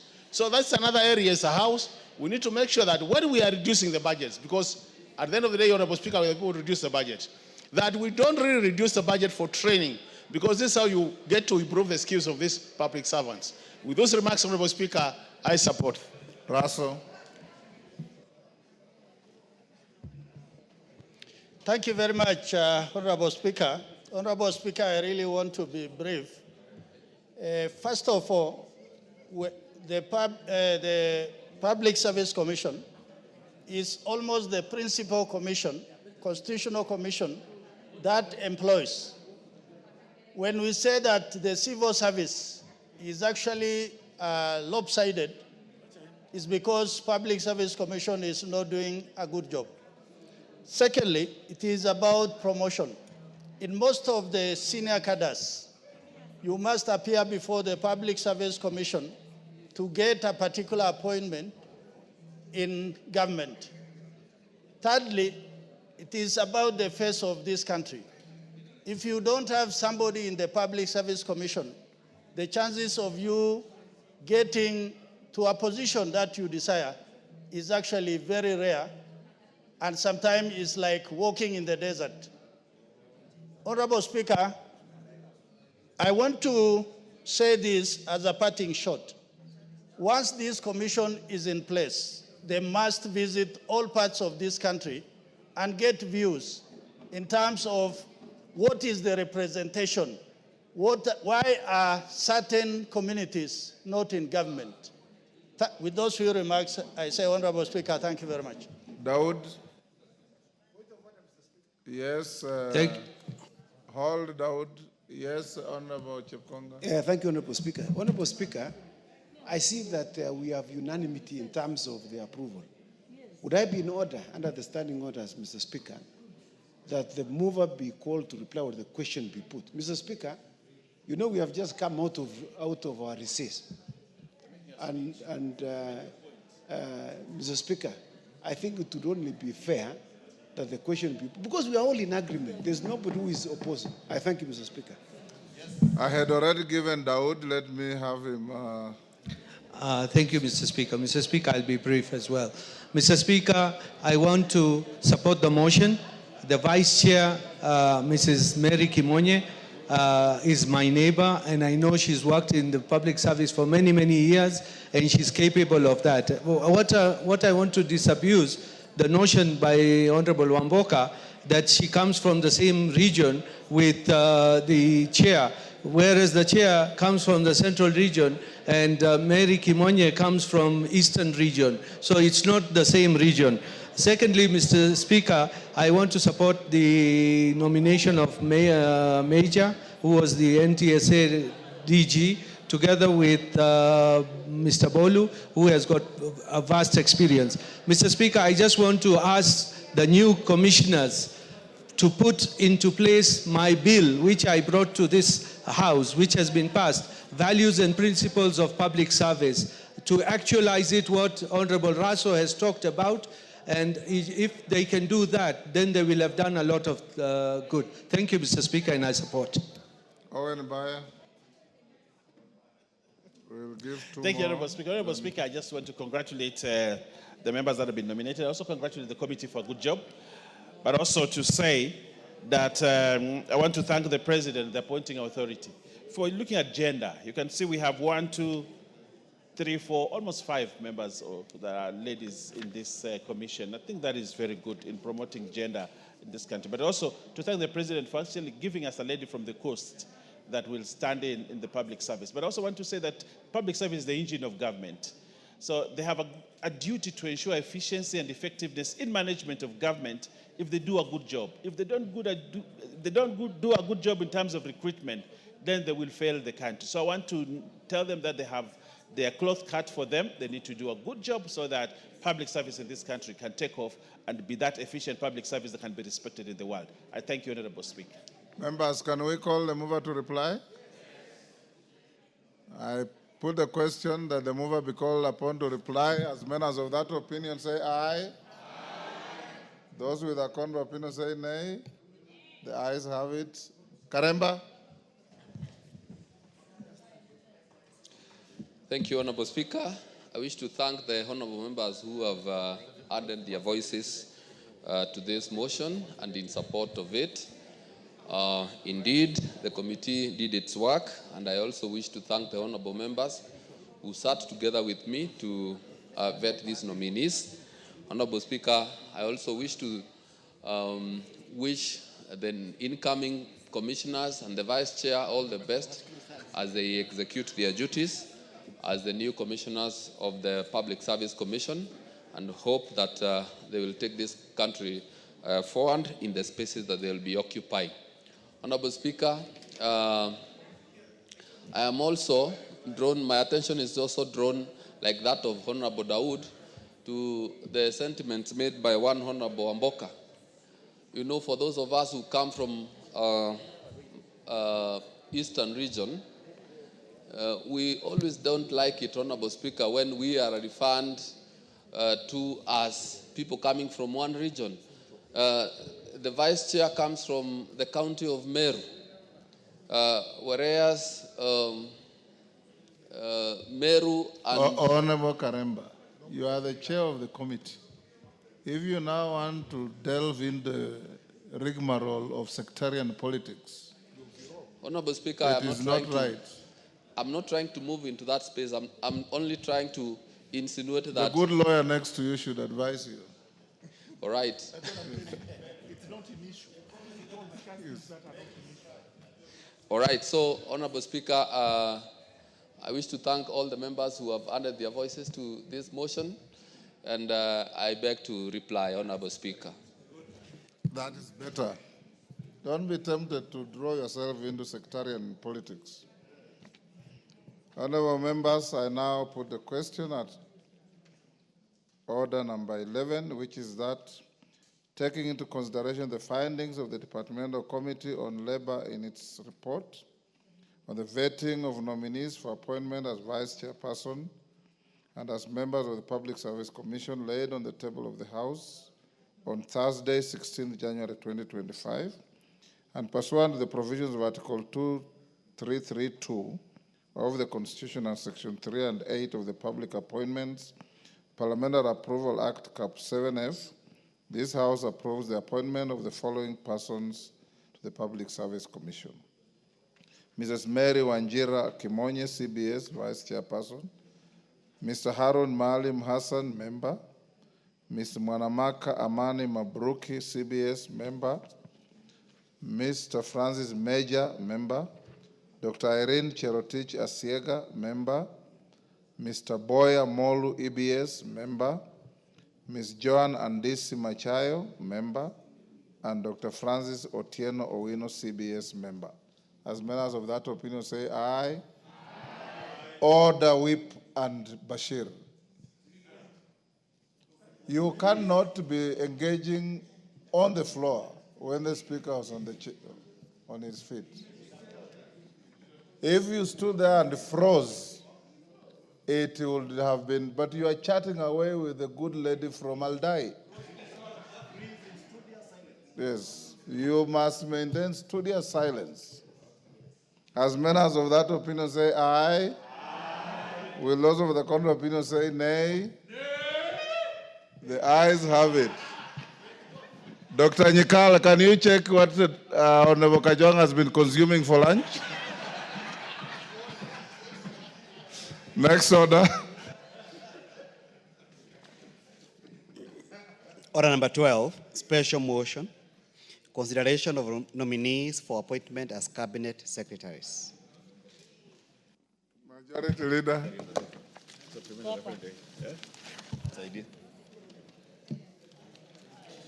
Thank you, Honorable Speaker.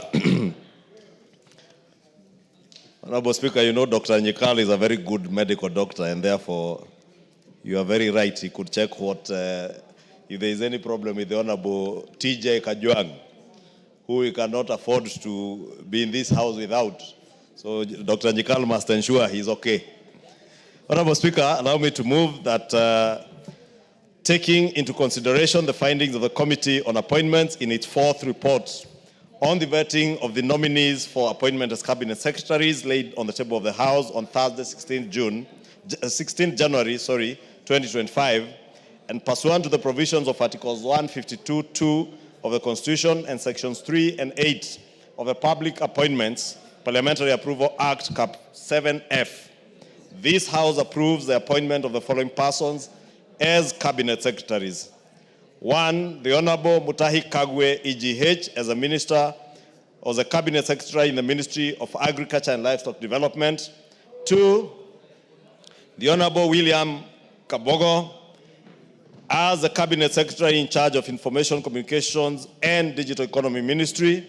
And 3, the Honorable Lee Kinyanjui, as a cabinet secretary in the Ministry of Investments, Trade and Industry.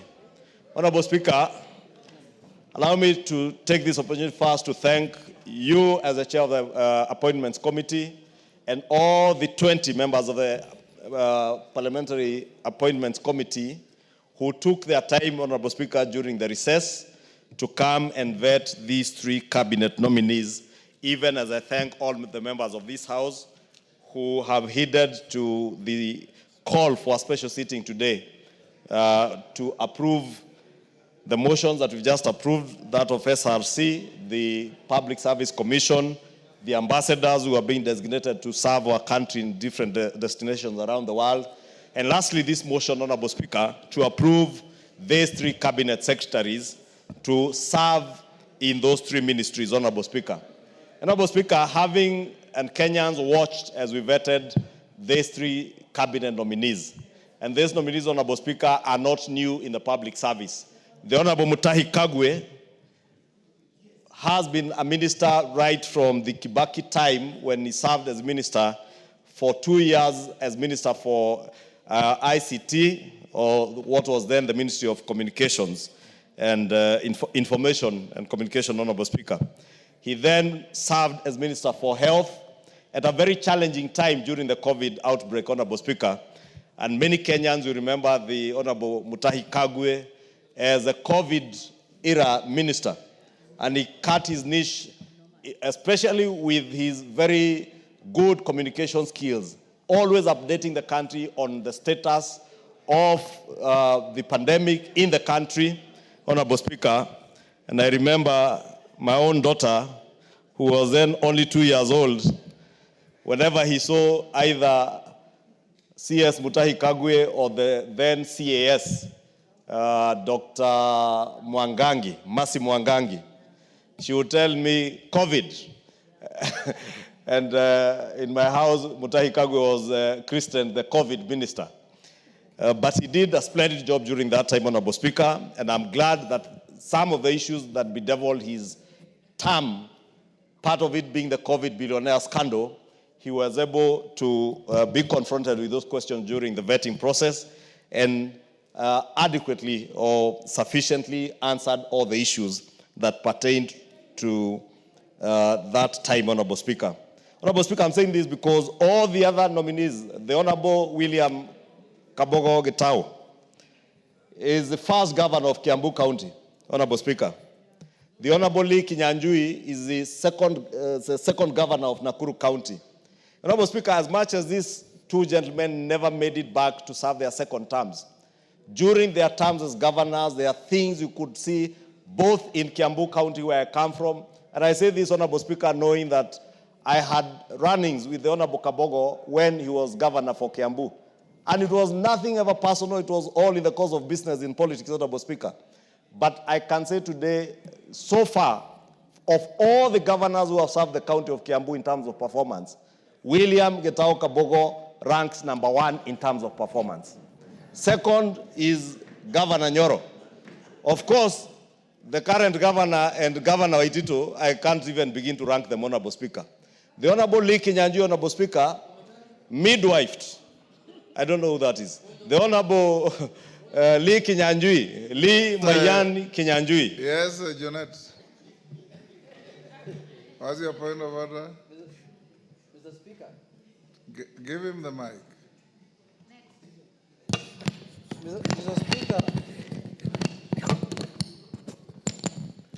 Mr. Speaker, is it in order for the majority leader to become a pollster and say that, to mislead the House that Governor Kabogo was the best, when he knows that there is a sitting governor here in the county now who's serving the county called Governor Wamatangi?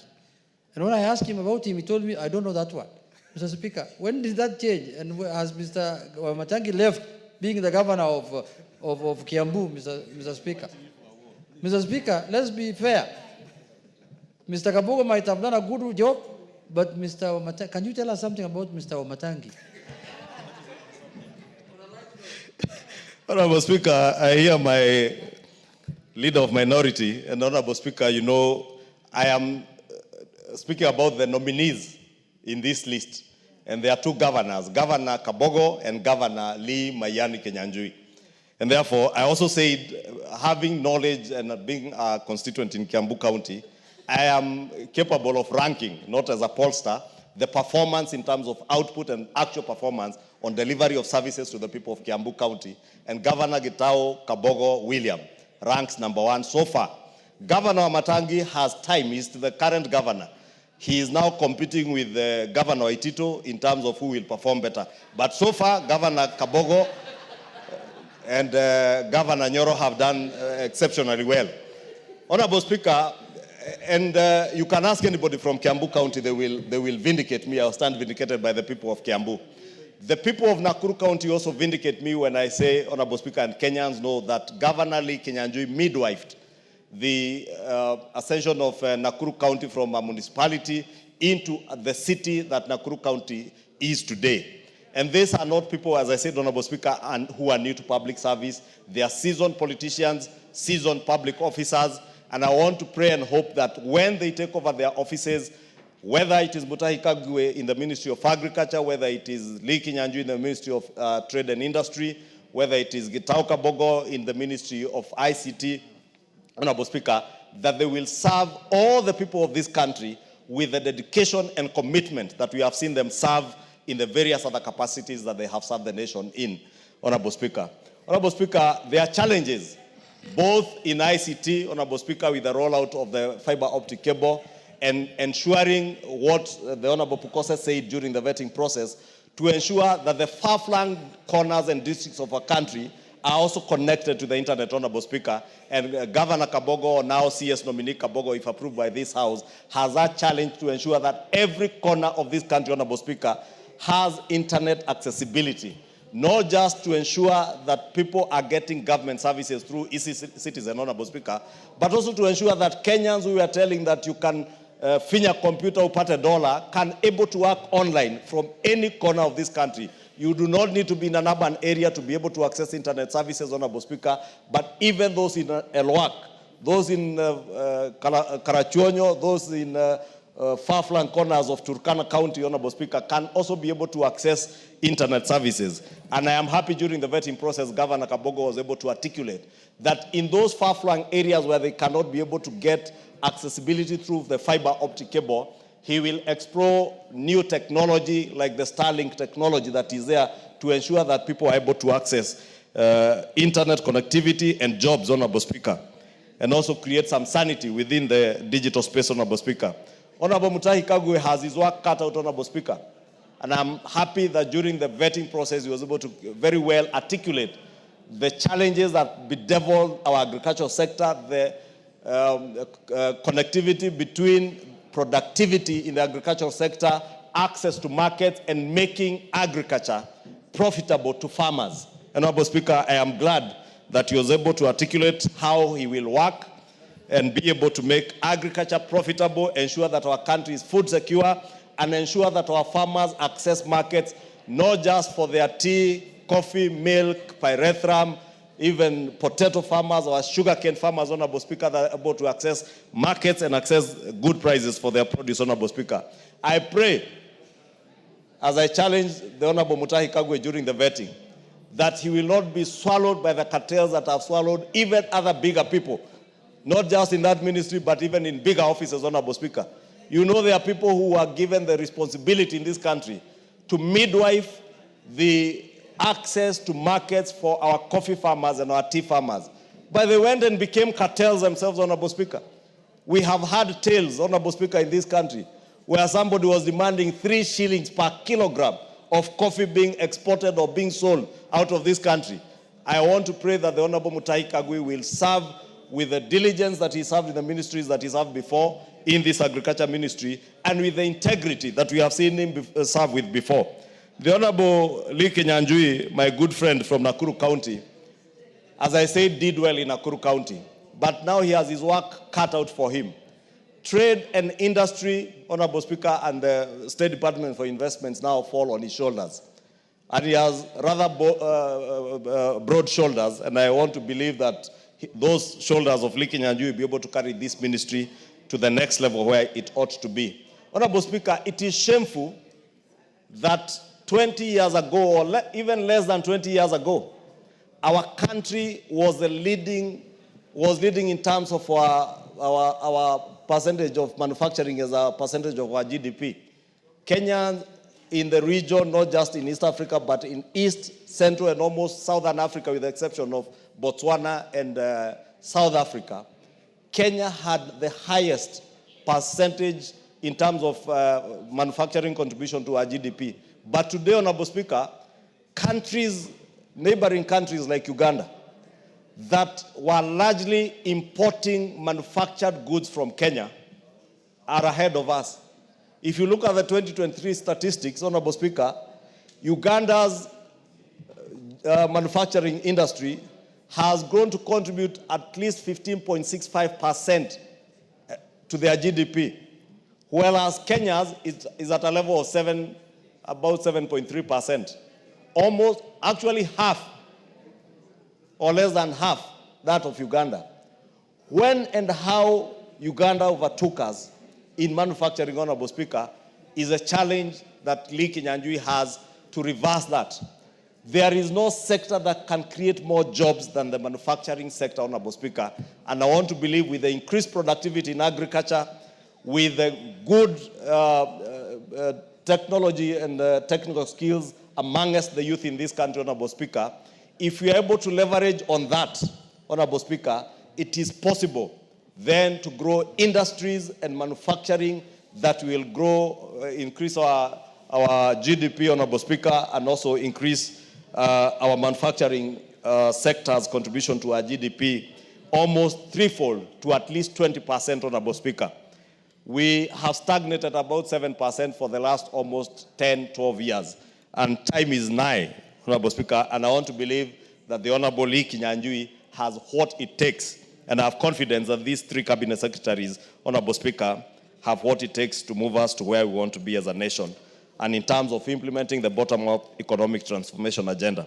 Honorable Speaker, I know there are issues, and I want to note that there are memoranda that were filed before the Appointments Committee, which we all considered. The nominees were given these memoranda, and they responded to them. And one of the salient issues in this memoranda was the question of two-thirds gender rule, Honorable Speaker. And as members know, and it's good to inform the country, that we look at the cabinet composition in its totality, not these three nominees.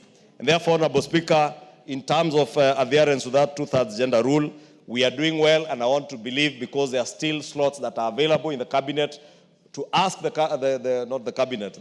President, His Excellency President William Ruto, that is in his next appointments, to ensure that there are at least both genders, not just one gender, to ensure that we truly conform to the two-thirds gender rule. But as we are, Honorable Speaker, even without the full composition of cabinet, we have done well with at least 6 cabinet secretaries, including the Attorney General, as ladies, Honorable Speaker.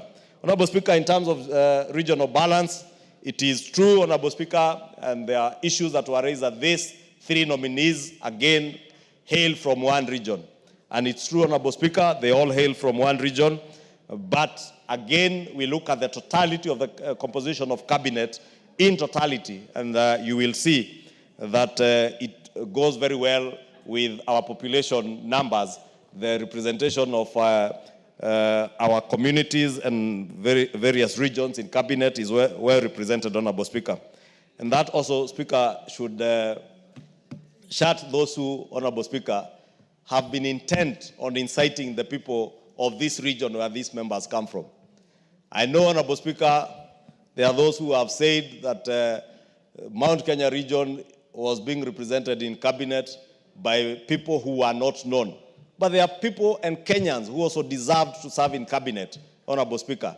And some of those people, like Dr. Andrew Karanja, you remember when he was appointed, with a very good CV, and I'm glad the President has given him an opportunity to go and serve the country in Brazil, and all the other cabinet secretaries who had been appointed earlier, Honorable Speaker, and who are capable and can serve in other capacities.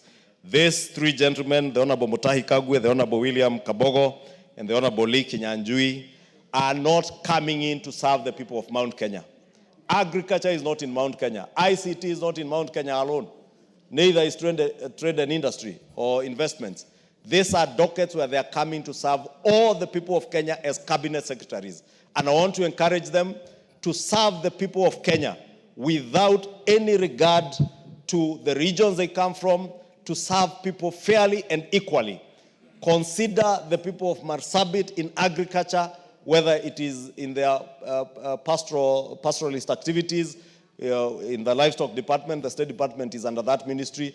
Consider them as well as you consider the people of Othaya with their coffee, or the people of Kiambu in Limuru with their tea, or indeed the people of Kikuyu with our potatoes and small-scale farming, Honorable Speaker, because we live on 50 by hundreds. And of course, the people who are producing livestock, we are key stakeholders because we are also butchers in Dagoretti. And Honorable Speaker, I'm saying that so that all these cabinet secretaries come to serve us as Kenyans. And nobody should ever look at them on the basis of the regions where they come from. I know there are others who may have wanted and tempted even cabinet secretaries.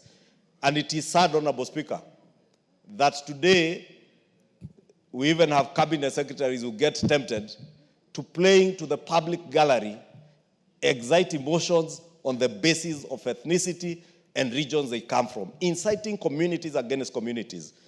And Honorable Speaker, it is sad. And I want to pray that these three gentlemen, because during the vetting process, they were able to show that they look at Kenya as one unitary state. They will serve the people of Kenya without regard to where anybody comes from or whatever language any Kenyan speaks, and serve them as Kenyans. I wish them all the best, Honorable Speaker, and I want to implore on all of us to approve these three cabinet secretaries so that cabinet may be not fully constituted, but at least those who are acting can now hand over, and hopefully the next cabinet meeting, they will have been sworn in and take over the service of serving Kenyans. With those many remarks, Honorable Speaker, I beg to move, and I want to request the Leader of Minority, the Honorable Junet Mohammed, who also sits in the Appointments Committee, to second the motion in agreement. Thank you, Honorable Speaker. Junet. Thank you, Honorable Speaker. Honorable Speaker, I rise to second this motion for the adoption of the fourth report of the Committee on Appointment on the approval hearings of nominees for appointment as Cabinet Secretaries, Mr. Speaker. Honorable Speaker, as the Majority Leader has alluded to, I sit the committee that is chaired by yourself of appointment and approval, Mr. Speaker. And Mr. Speaker, through that, I interacted with the nominees, Mr. Speaker, the three cabinet nominees, secretary nominees, Mr. Speaker. And Mr. Speaker, I came to realize that people who go through elective positions, Mr. Speaker, people who are elected by the people of Kenya as MCAs, as members of parliament, as governors, Mr. Speaker, those are people who are really tried and tested. And those are people who really can show leadership when it is required, Mr. Speaker, compared to people who have not held elective positions, Mr. Speaker. And I'm not trying to say that because I've been elected several times. Mr. Speaker, these three nominees have shown immense knowledge. They have shown immense knowledge and experience, Mr. Speaker, in terms of handling public affairs. And why that happened is because some of them ran or managed some of the largest counties in the country, Mr. Speaker. Honorable Lee Kinyanjui was the governor of Nakuru. And Nakuru, Mr. Speaker, is one of the largest counties in the country, even in terms of population. That has given that man a lot of experience from what I saw when he appeared before the committee. Honorable Kabogo also, Mr. Speaker, has managed one of the largest counties. And as you can see, a member here, the Majority Leader, has testified that he has done a good job when he was the governor of that county. Mr. Speaker, that has given them a lot of experience. And the other nominee has been a cabinet secretary. He has been the senator of Nyeri. He has been a cabinet secretary at a very difficult time when this country had a pandemic, the coronavirus, Mr. Speaker, and he handled it very well. And the country saved, through that, a lot of lives were saved, Mr. Speaker. So, Mr. Speaker, that public service has impacted a lot of knowledge and experience on these three gentlemen, Mr. Speaker. I don't think they could have been better people to serve in these ministries than those people, Mr. Speaker. Mr. Speaker, you see, public service, Mr. Speaker, is a calling, and I've said that many times. And you should be able to do it so long as you've been given an opportunity, Majority Leader. But when you feel a time has come, and you feel that the executive that you are part of, and you feel that the president that you are serving, and the government that you are serving, is not incompatible, the policies or your belief at the moment, at this point in time, is not compatible with the government you are serving, the best thing to do, Mr. Speaker, is to resign. Don't bring commotions. Don't bring unnecessary fights within the government. Be a man enough and say, this is enough now. I don't think, the way you've said, I don't think what is happening now is not what I came to do. For that reason, I want to leave.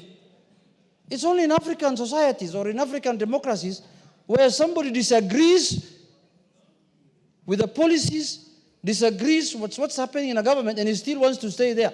To do what? Somebody told me, an African man, if you give him the keys to the washrooms and tell him, can you use it and bring it back to me, he will put it in his pocket and tell you, no, you tell me when you need it is when I'll give you back. Mr. Speaker, only in African societies. Wamumbi, can you give us time? I want the majority leader to listen to what I'm saying. So if you no longer believe in what the government is doing and you're a cabinet secretary, just resign. You are not welded there like chuma, like an iron. You are not welded in government. Just leave. You know, the other time when we were impeaching the deputy president, somebody told me that he was asked, why can't you resign now that members of parliament have lost faith in you? A pastor in his home told him that you have been put there by God. You must remain there until you are removed by God. Now God spoke through angels to the members of parliament and they removed him. And God's work happened in this parliament, Mr. Speaker. Somebody told him that you are put there by God. Only God can remove you. Pana. God can remove you in many ways. Impeachment comes from God. Because by the time 300 members of parliament agree on something, it's the hand of God. It's the work of God. It's the voice of God. So, Mr. Speaker, if you don't wait for God to come to your house to talk to you, if you think you cannot serve the government anymore, go do farming. Go do other things, Mr. Speaker. Or become something else. Become a professional. If you're a lawyer, go and open a law firm and serve the country that sphere, Mr. Speaker. Because you cannot be a cabinet secretary who is issuing contrary views to what your government is saying. It's immoral, actually. The other day I saw a good friend of mine, whom I learned a lot of things under him, who was sitting on the chair where Mr. Speaker is sitting, Mr. Speaker. And I learned everything I'm doing in this house under his, Mr. Speaker, under his supervision. And that's not what he taught me when he was a speaker. He told me, Junaid, if you are tired of something, leave.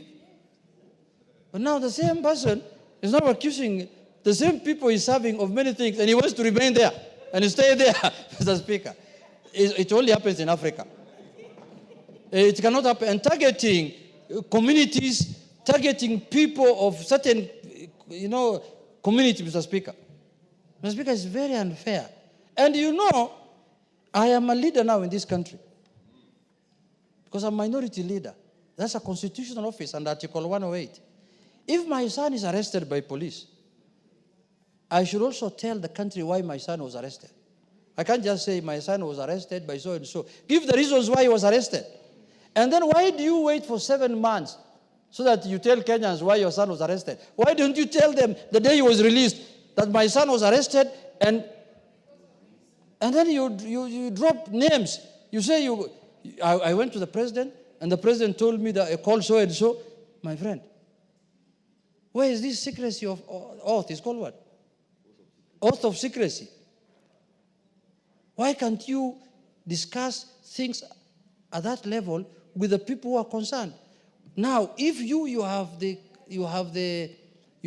opportunity to go and see the president, to go and see people who are high offices, Kenyans who cannot access those places, how are they going to be served? What kind of, as a leader, what kind of trend are you setting? That anybody who wants to get help must go there. We cannot run, a country cannot be run like that, Mr. Speaker. So, Mr. Speaker, I hope these cabinet secretaries who are being approved in this house today will not behave in the same manner. Because, when that becomes now the modus operandi, Mr. Speaker, we will not have a cabinet. We don't need to waste our time in this house approving people who are going to defy the same government they want to go and serve.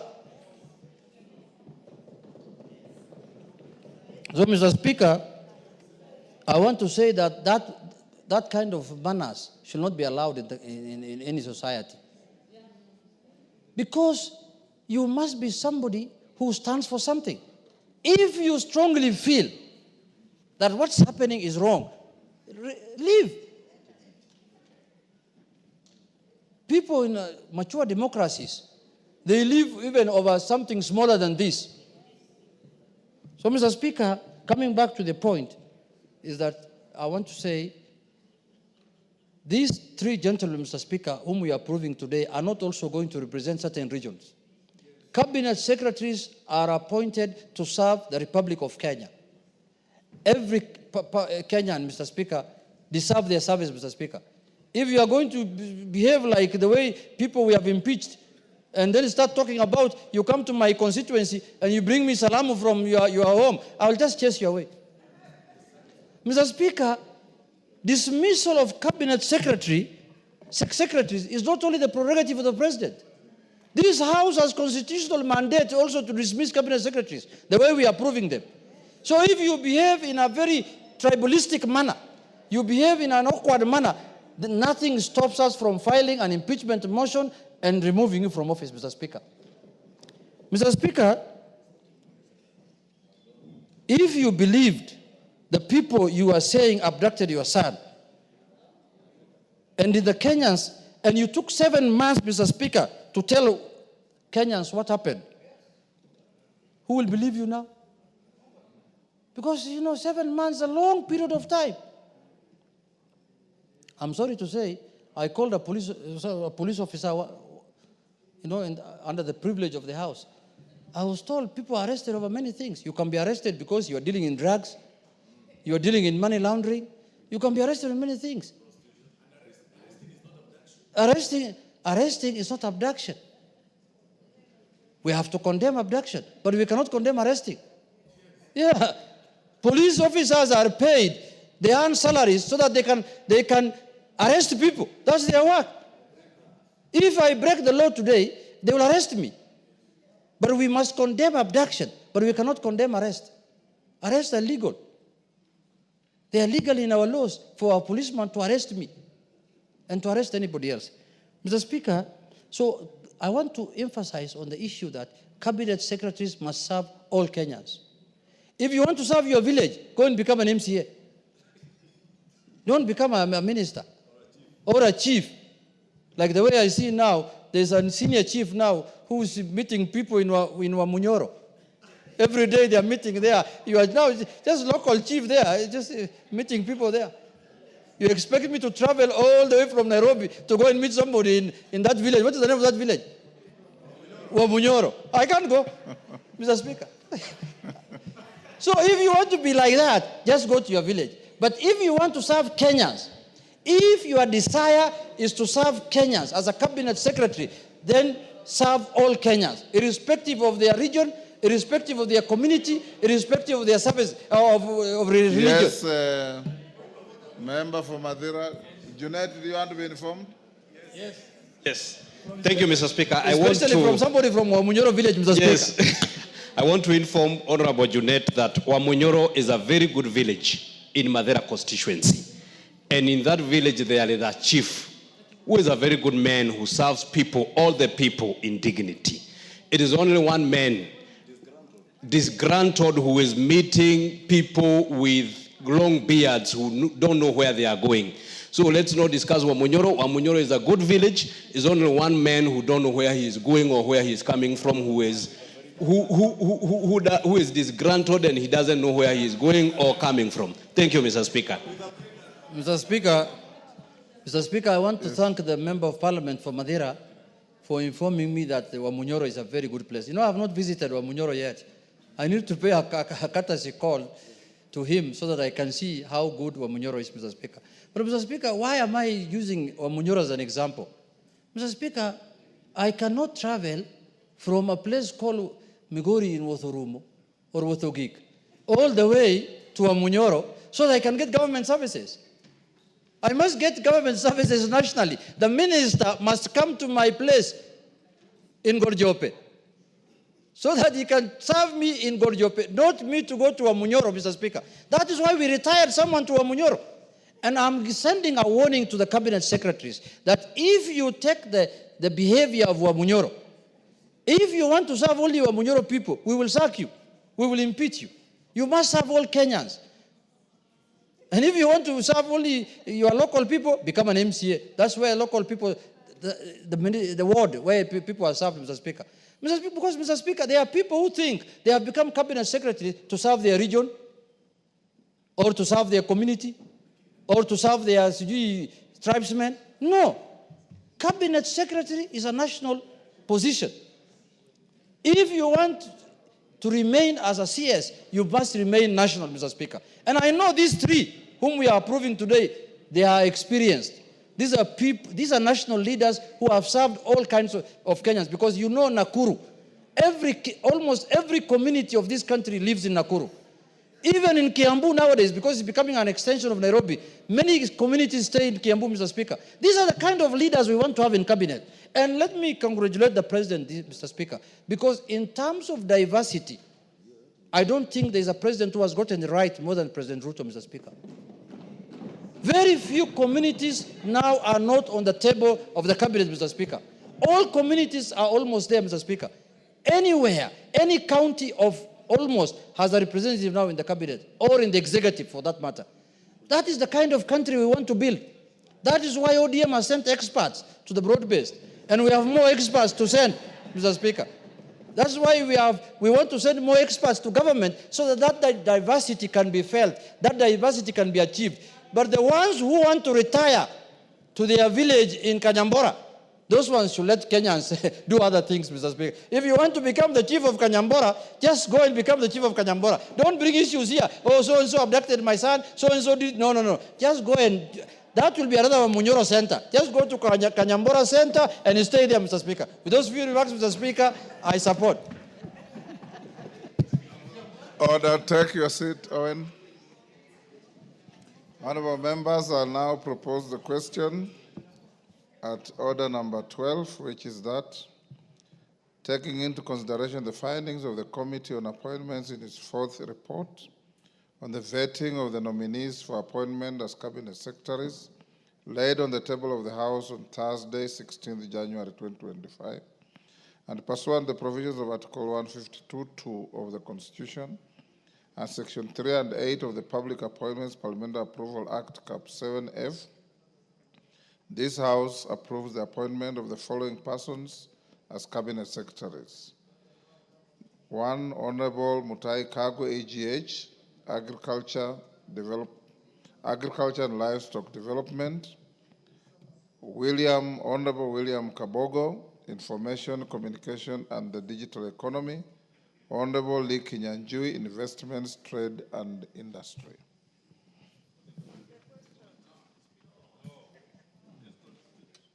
Yes, Wangwe. Thank you, Honorable Speaker.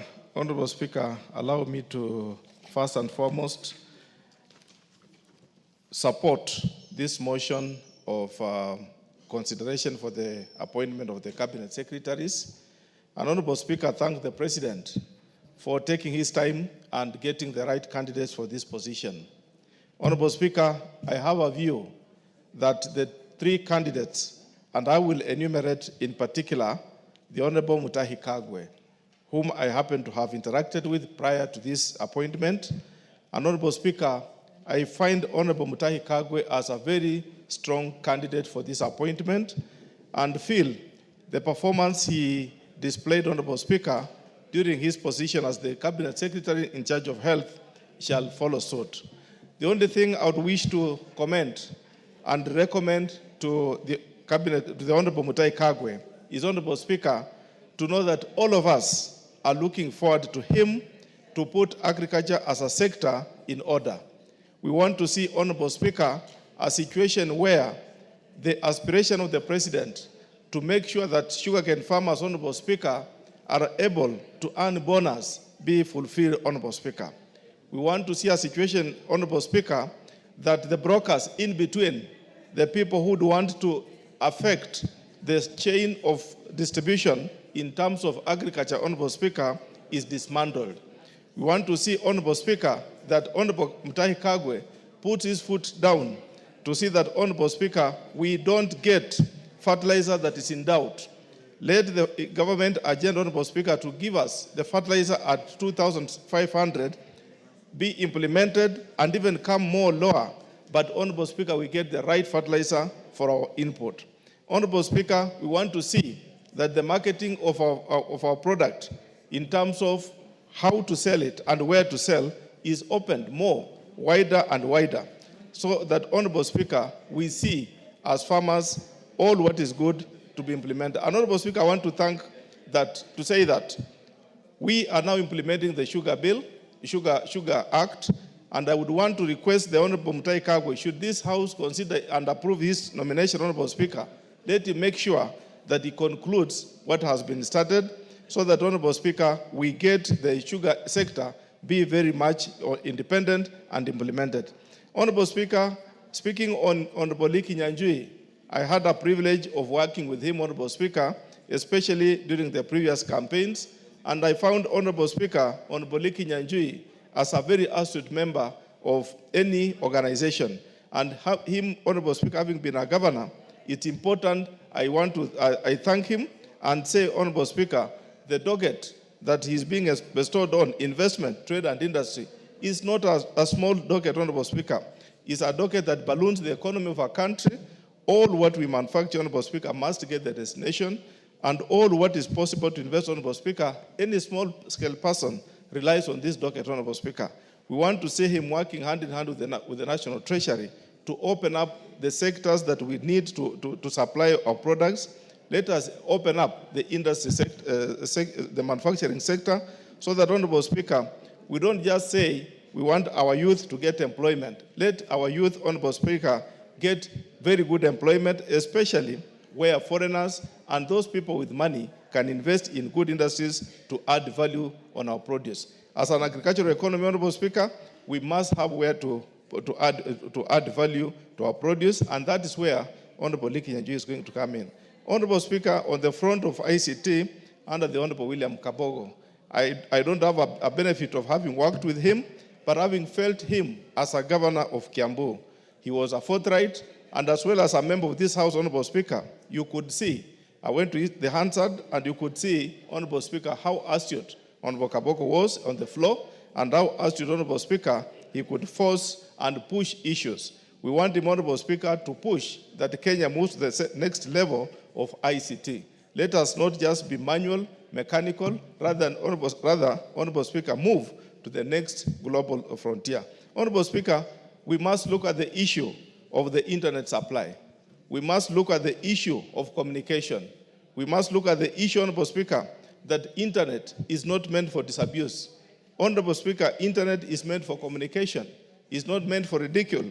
Let Honorable Kabogo come in and know that he should be able, Honorable Speaker, to put the provisions as they are supposed to be, so that we have a fair play, so that let everyone who is using the internet use it within the law.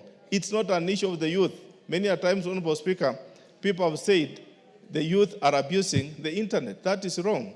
Even the elderly, Honorable Speaker, when they speak on the internet platform, they must inform each other rather than abusing each other. Therefore, Honorable Speaker, these nominees stand a good chance, and I will want to say, Honorable Speaker, we approve them so that we all move forward as a country and get our spaces replaced. Thank you, Honorable Speaker, and I support. Bowen.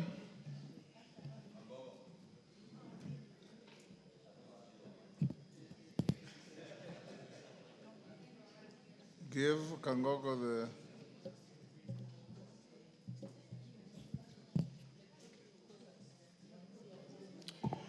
Okay, thank you, Mr. Speaker, for giving me this opportunity to support the three nominees, Mr. Speaker, for the Cabinet Secretary's position. And Mr. Speaker, I want to say some few things.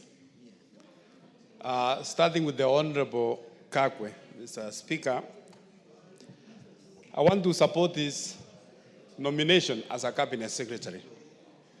Mr. Speaker, when the Honorable Kagwe was the CS for Health, at a very difficult time, Mr. Speaker, when the country was fighting the COVID-19, he proved himself, Mr. Speaker, that as a capable Cabinet Secretary in the Ministry of Health then.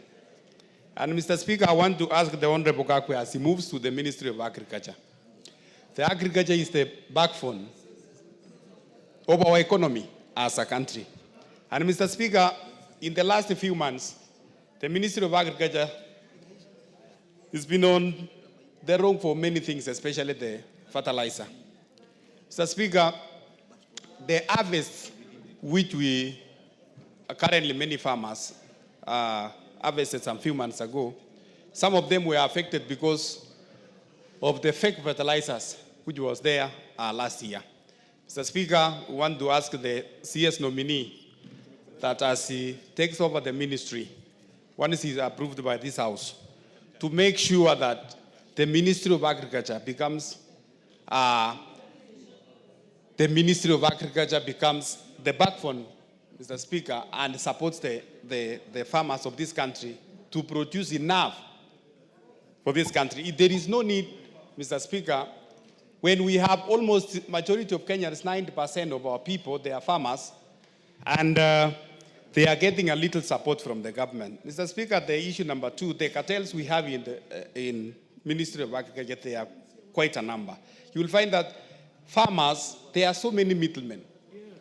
In coffee, in tea, they are not benefiting from their produce. So we want to seek that the Cabinet Secretary, once he's in that office, is able to help the Kenyan farmers. Mr. Speaker, the issue of ICT and the Honorable Kabogo, if he's approved by this House. I think ICT is an emerging technology, Mr. Speaker, and there are so many challenges, from fraud to hacking to so many things. And there is need to regulate actually the industries. There is a lot to be done in the industry to make sure that the new ICT, the digitization in the country, they are used for the benefit of the people and the young people, and it is not a platform for abuses. It's not a platform for people to make illegal activities. And Mr. Speaker, finally, the Honorable Lee Kinyanjui, we want also to support him in the Ministry of Trade. The trade, Mr. Speaker, our import and export, Mr. Speaker, determines also our balance between a shilling and the dollar. So when we have a lot of export, Mr. Speaker, as a country, you will see that we will benefit from the business of foreign exchange. And currently, I think as a country, we are importing more than what we are exporting. So we expect that the League in Anjui, when he comes in, he will take up the ministry to the next level to benefit Kenyan traders. Mr. Speaker, I support the 3 nominees.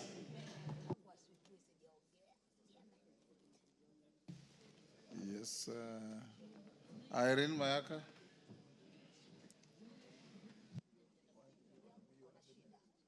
Thank you, Honorable Speaker.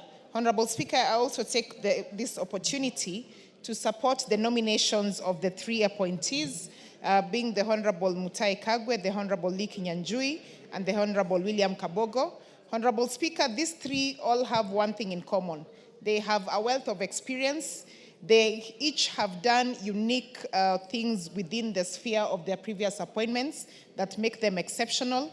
And Honorable Speaker, just as it has been said by our previous members, is that we really want to encourage that these cabinet secretaries focus their work nationally and not just within the country. Honorable Speaker, we all remember very well how the Honorable Mutahi Kagwe was very instrumental during the COVID-19 period. And Honorable Speaker, some of the things that really impressed me when I watched the interview was when he spoke about engaging the youth in the agricultural sector.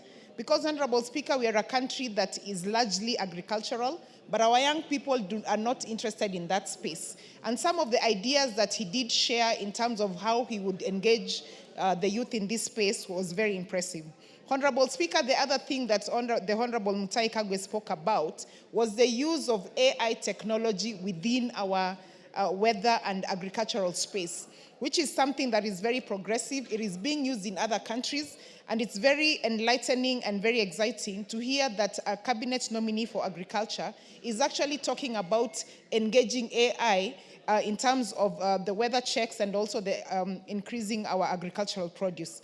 Honorable Speaker, in terms of the Honorable Lee Kinyanjui, I support his nomination. Honorable Lee Kinyanjui was fantastic as a governor, And not only that, those of us who worked within the Azimio Secretariat will remember how Honorable Lee Kinyanjui really assisted us in having a youth volunteer movement across the whole country, and he was very magnanimous in terms of how he shared his wealth of experience with us.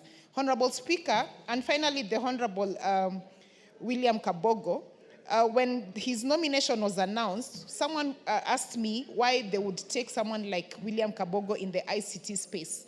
But those of us who are really, really interested in that space know that the Honorable William Kabogo did a lot of digital transformation in Kiambu County. While he was there, he ensured that there was free Wi-Fi in the urban centers in Kiambu County. He ensured there was a digital county transformation service, including educating the people of Kiambu County to be able to engage in financial systems within the county. Honorable Speaker, even the system of digital revenue collection, while I was a member of County Assembly, I remember that one of the counties that we did visit as a place as a learning experience was Kiambu County, because they were able to strengthen and have a cashless system within their digital system. And so, Honorable Speaker, this for sure is a nominee who really understands that particular environment. And Honorable Speaker, without gainsetting what has already been done within the ICT sector, we do want to ensure that the entire country of Kenya has fiber optic. And I really like the fact that he already has knowledge in this space. Honorable Speaker, the nominee, William Kabogo, also spoke about the unethical use of social media, protecting the youth from harmful use of social media. And I did hear him also suggesting that we should get into a place where we regulate the social media space. We do not necessarily need to gag people from social media like TikTok, X, and Facebook, but we can introduce regulations within this space. The other thing that he spoke about that was very interesting, Honorable Speaker, is that he talked about the Konza Technopolis and having investors come on board in that particular space so that we can grow our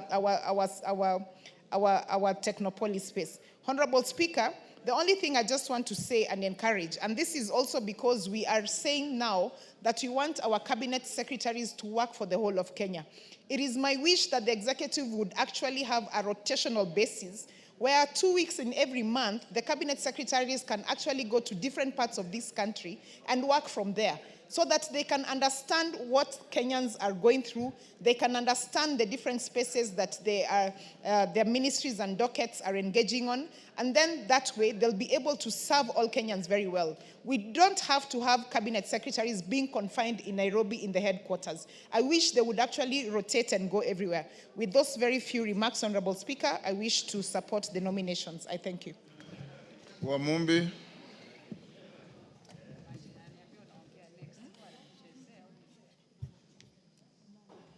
Thank you, Mr. Speaker. Mr. Speaker, I also rise to offer support to this motion that seeks... Members, I will be calling the mover to reply at 2:30. So those I'm giving an opportunity, take as little time as you possibly can. I would recommend 2-3 minutes. Okay. Thank you, Mr. Speaker. Obliged. I also rise to support this motion that seeks to approve the appointment of Honorable Mutahi Kagwe, Honorable Lee Kinyanjui, and Honorable William Kabogo as Cabinet Secretaries, Mr. Speaker. Mr. Speaker, I specifically ask Honorable Mutahi Kagwe to take the issue of vaccination very seriously, Mr. Speaker. Mr. Speaker, the President has just come back from UAE in search of market for our beef. And Mr. Speaker, it is only the well-vaccinated livestock that will compete for the markets out there. And we saw him during the interview. He said it is not a forced exercise. It is those who are willing, but we continue to urge our farmers to welcome this vaccination issue because it's of advantage to their beef so that their beef can fetch good markets out there, Mr. Speaker. Finally, Mr. Speaker, I want to assure the people of Mokoroini, where Honorable Mutahi Kagwe was born and where he comes from. It is very bad, and I want to sympathize with them, that as we approve the Yasan, the MP, Mr. Speaker, is not in this house to stand with the people of Mokoroini. I have seen him in a barrio somewhere propagating the Itungati fake narrative. He was supposed to be in this house to approve a son of Mukurweini, but instead of coming to this house to approve the son of Mukurweini, he is in a funeral somewhere propagating an Itungati fake narrative. I assure the people of Mukurweini that we are going to make sure their son is approved so that he can serve Kenyans and all Kenyans. Thank you, Mr. Speaker. I thank you. Women Rep Kwale. Women Rep Kwale. Basi asante sana Mheshimiwa Spika kwa kunipatia nafasi hii. Mimi pia niunge mkono uteuzi wa mawaziri hawa watatu ambao wamelipitishwa na kamati ya uteuzi hivi majuzi na leo hii wameletwa katika bunge hili. Mimi naunga mkono Mheshimiwa Spika, na pia niwapatie tu nasaha yangu kidogo mawaziri hawa. Ndugu zangu, mmechaguliwa na tunawachagua sisi kama wabunge wa bunge hili la kitaifa kwa roho moja. Mimi natoka Kwale na ningependa na naomba wakati mkifanya kazi mawaziri wetu, mjue Kwale pia ni county katika zile county 47. Muweze pia sisi kunyorosha mkono kwetu. Mheshimiwa Spika, Kwale ni county ambayo ina ukulima na ina mashamba ambayo yana rutuba kubwa sana Mheshimiwa Spika. Na sisi pia wa Kwale ni wafugaji wazuri sana Mheshimiwa Spika, lakini utapata katika ukulima wetu na ufugaji wetu katika kaunti yetu hatuwezeshwi mara nyingi, hatuwezeshwi kisheria na hatuwezeshwi pia kipesa. Bado tunafanya ukulima ule wa zamani ambao hauwezi kwa sasa hivi. Ulimwengu mahali umefika, tunahitaji ukulima wa kisasa. Mheshimiwa Spika, Kwale bado sisi tuko nyuma sana kwa mambo ya ukulima na ufugaji. Tunafuga kama nilivyoelezea. Mheshimiwa Spika, nilikuwa na matumaini makubwa sana wakati Mheshimiwa Salim Mvurya waziri alipokuwa amechaguliwa katika wizara hii ya investments and trade. Nilikuwa na matumaini, nikajua kwa sababu kila mtu anajua mahali kiatu kinapomchoma, basi Mheshimiwa Mvurya angekuwa mzuri sana kwa kuweza kurekebisha Kwale.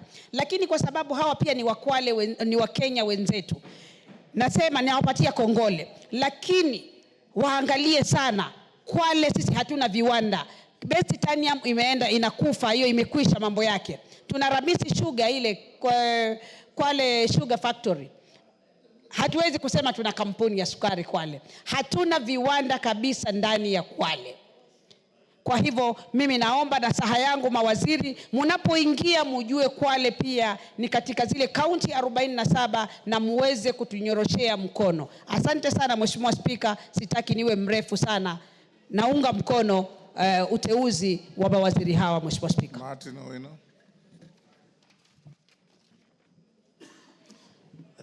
Thank you, Mr. Speaker. As I rise to support this special motion, I want to congratulate you and your team for you sat through it all. And we watched it and we took notes. The Speaker, there's only one item which I would like to be introduced into our vetting exercise.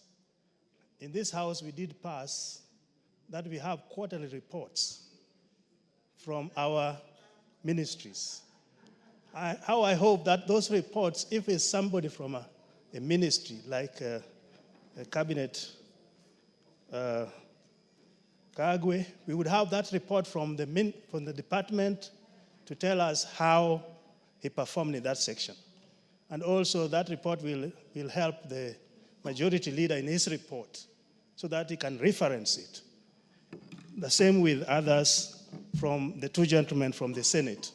So if we can be citing reports from these sectors, it is going to make it more better than individual verbal appreciations.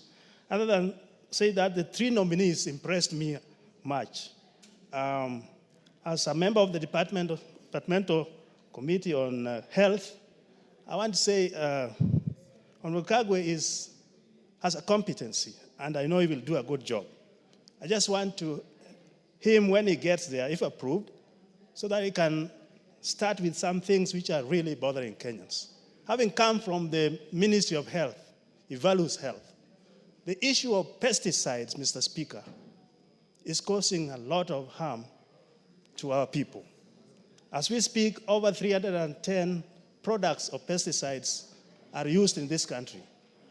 And pesticides have been connected to 6 cancers. And if not checked, we can harm us more. As for Kabogo, we have built, according to the presidential initiative, every ward. Like in my constituency, I have 3 wards with ICT hub. But I've written so many letters to have them equipped, have not been done. As for Lee Kinyanjui, how I wish you also put as a priority, in a priority list, building industries in our rural settings so that our kids do not migrate to urban areas to be slum dwellers, and also to make value addition to our natural products. With those, Mr. Speaker, I support the 3 nominees. Wamrata.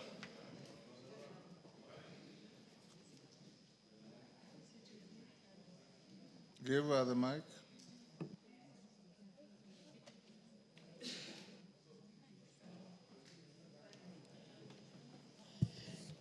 Thank you, Honorable Speaker.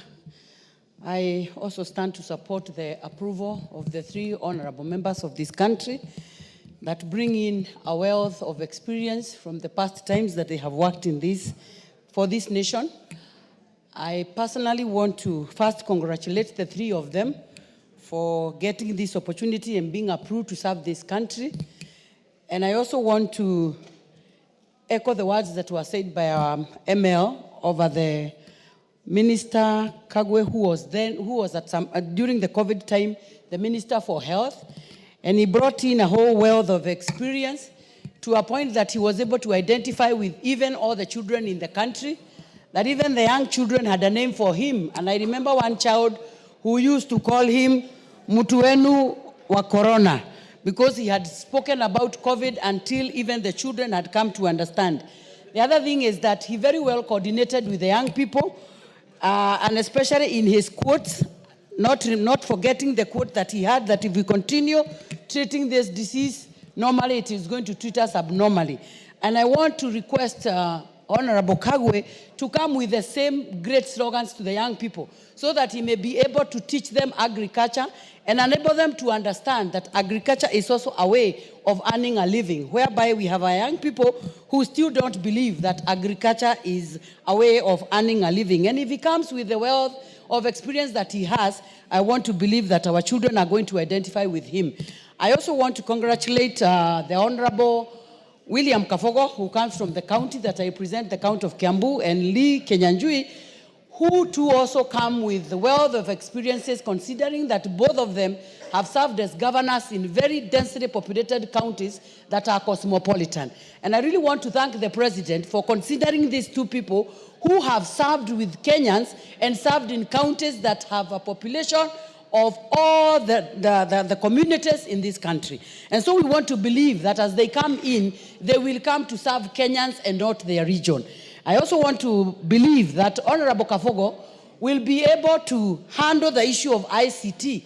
And I remember when he was a governor, there used to be free Wi-Fi in hospitals, and especially one time I visited a maternity hospital in Kiambu Level 5, and there was free Wi-Fi, which I don't think is there today. And I want to believe that when he brings all this kind of information that he had and the wealth of information, that we are going to go to the next height. I also want, on my last point, to tell these people that they are coming in to the country when there is a lot of heat of political noise in the country. And I want to pray and request them that they come in. Dr. Nyikal, your time is up. Thank you, Mr. Speaker, for giving me this opportunity. Mr. Speaker, as I support the nomination of this gentleman, I have two observations that I want to bring out that are important, and 2 points. Mr. Speaker, the issue of regional and ethnic equity, although we have played it down and we said is something we should look at, but I can't blame them for that because they did not appoint themselves in this position. But it's something we should look at in the future. The second thing, Mr. Speaker, is these are gentlemen who have worked well. But again, there are 2 points, particularly for Honorable Kagwe and Honorable Kabogo that actually did besmirch them. The issue during the corona where Mutai worked very well, but the COVID billions, actually it did raise issues. I saw them respond to this. I saw him respond to this. And also, Honorable Kabogo, again, there was issue of the lady that died. I saw him respond to this. But the biggest problem we have in this country is integrity. So we may start to look at the principle of being as spotless as a bishop's wife. But I know, because of what they have done, they'll actually prove themselves beyond those issues. The other one, Mr. Speaker, that is a point that I think they can. The three of them, if they work together, Mr. Speaker, they can solve the problem of employment amongst our youth. I believe that it is actually agro-industry that will be our industrialization that can employ our people, and that will include actually the Honorable Kagwe and Honorable Kabogo and Honorable Kinyanjui. Kinyanjui in industry, Mutagwe in agriculture, and IT and communication. And all of them have done that. If they actually work in these three areas, and they can actually create massive employment for our youth. With that, Mr. Speaker, I support. Bishop Kosgei.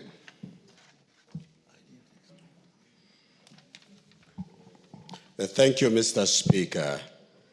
I also, from the onset, wish to support the motion about the nominees into various ministries as outlined by the committees. And I wish to congratulate the committee for having had a thorough conversation between and amongst the three, and we were able to watch, Mr. Speaker, from the comfort of our homes. And I wish to congratulate them for their performance. They indicated, number one, the maturity in the ministries that they are going to serve, and also experience that they are bringing to the government. I wish to appeal to them, as this House would approve, because I'm appealing that we do so, that one, we have witnessed a trend of members of executive violating the oath of secrecy in government. This is not a good tradition and not a good trend. And we are appealing, and I listened to them when questions were placed before them that was really tempting them to reveal what they knew and what they did. And I was so impressed that they were bound by the oath of secrecy. I think the rest of us in government should be able to learn. Number two, Mr. Speaker, is that we are appealing as they come. There has been a missing link in terms of communication of what the government is doing. And that people who are thriving with propaganda in social media have taken a field day. We are not hearing anyone from the side of government. Finally, Mr. Speaker, is that the issue of technology, which has been abused, and some others have been using our young people to do things that are unethical. With the coming of Kabogo and the experiences he has, we hope this will be sanitized. With that, Mr. Speaker, I support the approval of these nominees. Rueda. Asante Bwana Spika, kunipatia nami nafasi nipate kuchangia. Mimi moja kwa moja naunga mkono, na nataka tu niwaambie vile wamesema pale kwa kamati iwe ni hivyo. Sio kusema tu kwa mdomo, bali waseme kwa vitendo. Maana mara nyingi tumeona kama hii ministry ya ICT, kuna wakati ilitoa nafasi za vijana kila county wawili, lakini county zingine hazipewi hizo nafasi. Utaona hata zile zetu 2 zinapewa wengine. Kwa hivyo waziri akifika hapo, aangalie kama Wakenya Aangalie Kenya yote, asiache Mkenya mwingine nje. Sisi ni Wakenya pia, kule kwetu ni Lamu mbali kidogo tutasaulika.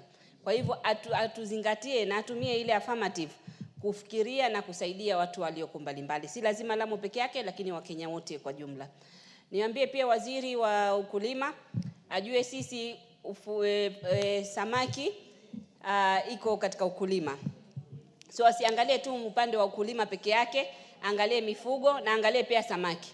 Samaki iko kwa ukulima, aje na mbinu za kisasa zile ambazo zitatusaidia, sio zile za kwamba babu yetu alikwenda akivua samaki akipata pengine kilo 20 kwa mara moja, sasa hivi watu wakienda wanapata kilo 1. So atafute mbinu mbadala, mbinu za kisasa, pia wasaidie wavuvi wetu kule wapate kufaidika. Mbali na hivyo, eneo ninaloliwakilisha mimi Lamu Mashariki lina upande mwingi wa manufaa. Kuna upande wa kuseme samaki, pia sisi ni wakulima wa simsim, ni wakulima wa watermelon. Kuna mfadhili mmoja alisaidia tu hivi karibuni akapeana 500,000 kwa kikundi cha youth. 500,000 hiyo iliitoa watermelon mpaka tukashindwa kuuza. Watermelon ni nyingi sana. So kunao haja ya waziri kuingia pia kule kuangalia area zile gani zitatoa mazao gani tuweze kusaidia watu wetu, na pia itakuwa ni kuinua uchumi wa Kenya. Pia upande huo kuna ukulima mfano kama wa ndimu, ukulima wa muhogo, lakini bado ni ile ya zamani. Hawatusaidii ukulima wa simsim. Mimi namuomba waziri mwanzo ukulima wa simsim, si ndio tunatoa simsim mzuri. Ajue akiingia kuna kazi inamngojea pale mezani. Ajue kule Lamu Mashariki simsim ziko nyingi haziuziki kwa sababu ya makosa ya watu wengine. Wao walitumia ile dawa inaita wakausha mimea, sasa ile simsim yetu haiwezi kuuzika kule uzunguni, haiwezi kwenda. Kwa hivyo aje atafautishe, wale wanatumia madawa wasipeleke hizo bidhaa zao, lakini wale ambao hawatumii madawa zile bidhaa zao ziweze kupelekwa. Na asiseme, sinitarajia aseme kwamba ati zungumza na county. Mimi Time up. Cherorot, then mover, be ready to reply. Thank you. Thank you so much, Mr. Speaker. 1 hour and you all agreed. Mr. Speaker, I stand to support the appointment of the 3 nominees, Mutahi Kagwe, Liki Nyanjui, and William Kabogo. Mr. Speaker, the 3 gentlemen, from their own experience and the way they have served in this country, I can say that they qualify and they have the capacity to serve in those ministries which they have been assigned. Mr. Speaker, the President himself, I think through his own wisdom, he has appointed the 3. And you remember, Mr. Speaker, the President, during the campaign, he had his own, the plan, which is the agenda and the manifesto, which he is running with. And I want to say that the coming in of the 3, they have to make sure that they have to hit the ground running so that they can be able to deliver. Because, Mr. Speaker, as we are aware in our country, we have lagged behind due to some challenges we've been having. And I want also to encourage that even the rest of the CSS that we have, Mr. Speaker, they have to make sure that they deliver service. They should not sit and watch things happening in this country. And I want to challenge also the 3, Mr. Speaker, that the government they are going to serve, they should be careful not to fight the government from within. They have to support the government and to make sure that they deliver services to Kenyans, Mr. Speaker. Mr. Speaker, I want to say that in our country, these ministries that have been created, they were created with a purpose so that they can be able to serve the common people, Mr. Speaker. And the 3 also should mark the territorial boundaries in this country to make sure that they serve from north to south and even from east to west, because they are serving Kenyans and they have to be faithful in actually serving His Excellency and Kenyans at large. Thank you, Mr. Speaker. I support. I'll give the following 2 minutes each. Mudhoni, member for Kieni, Women Rep Nakuru, Masito, not Masito, Mbeyu. Yes, let me see how you do. 2 minutes each. Start with Dorothy. Thank you, Mr. Speaker. Mr. Speaker, I first want to really thank the vetting committee and you as the chair for the excellent job undertaken. And I want to thank His Excellency for picking on competent, expert, and experienced individuals to be cabinet secretaries in his government. Honorable Speaker, I straight away want to go to Honorable Mutahi Kagwe. Agriculture is the backbone of this country, and it can leverage on new technology, especially, Honorable Speaker, to invest in dry land to supplement crop production in the wetlands. As I say that, Honorable Speaker, I also wish to say all other crops which have been gazetted, the government has been very keen in opening new markets for these crops. And I want to say one crop that looks like it has been forgotten as much as it's cash crop gazetted in this country is the Miraa crop. And I wish that the CS Agriculture will fast track this crop and look for markets for the Miraa crop, so that the farmers in that area of the country can also benefit and reap big from this country. Thank you, Honorable Speaker. Kieni? Was it Lisa first or Kieni first? Lisa first. Kieni, take your seat. Give to Lisa Chelule. Iko moja pale.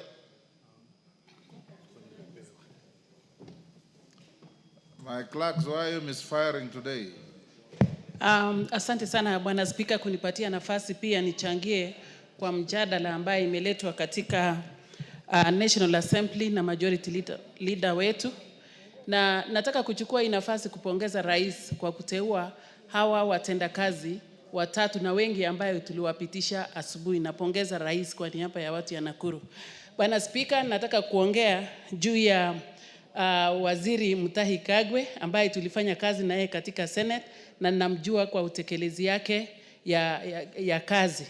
Ningependa tu kuchukua hii nafasi nimweleze Mheshimiwa Mutahi Kagwe kwamba kuna mimea ambaye ni kama imesaulika na mimea huu ni pyrethrum. Nakuru County ni moja ya counties ambaye wanapanda pyrethrum kwa wingi. Pyrethrum ni mmea ambaye tulitumia sana wakati yake kusomesha watoto wetu kule Nakuru. Kwa hivyo ninaomba Mutahi Kagwe akikuja kuanza kazi washikane pamoja na Lee ambaye tunajua pia kazi yake. Kwa niaba ya watu ya Nakuru ninajua tutafaidika na vijana watapata kazi. Kina mama pia wamejitokesha kuwa wakulima wa maziwa, kwa ng'ombe ya maziwa. Kwa hivyo nina hakika kwamba Mutahi Kagwe atatekeleza kazi. Otherwise nawatakia mema na I wish all of you colleagues a happy 2025. Thank you. Kieni. Okay, thank you so much, Mr. Speaker, sir, for the opportunity. I really want to offer my voice in supporting the three wise men who have been appointed to our cabinet. Indeed, they bring with them a lot of competences, various competences, experiences, and their braveness and commitment to work. Mr. Speaker, I really want to say that to Mr. Mutahi Kagwe, this is one man who has been vilified and demonized in our county of Nyeri, suggested that it doesn't matter, but to him I tell him, it matters to Kenya that there will be food on the table, enough for all Kenyans. He is not appointed particularly for the people of Nyeri. So he should take heart, take courage, that Kenyans are looking upon him to make sure that there is enough for everybody and all the times. Not saying that, not also failing to note that also Mr. Honorable Kabogo, when he was the Governor Emeritus for Kiambu, he gave his best, and particularly he showed commitment to healthy delivery services in Kiambu. Also Kenyajui, having delivered Nakuru as a city, it took him a lot of time a lot of courage and a lot of knowledge. Mr. Speaker, sir, having said that, I really want to encourage all of them to give their best. Thank you. I wish them well in their service. Let them bring their wisdom, and we all work towards doing something for this country. Mr. Speaker, I don't follow simple people. I follow great minds. And that is why in 2017, I offered myself to deputize Mutahi. Very good. Women Rep Kilifi. Asante Mheshimiwa Spika. Wacha nichukue fursa hii kukupongeza, kuombea kila mtu mwaka mpya mwema 2025. Tuombe ushirikiano, kufanya kazi pamoja. Muhimu Mheshimiwa Spika, nipongeze wateule wa waziri hawa watatu. Nazungumze kuhusu Mheshimiwa Kabogo.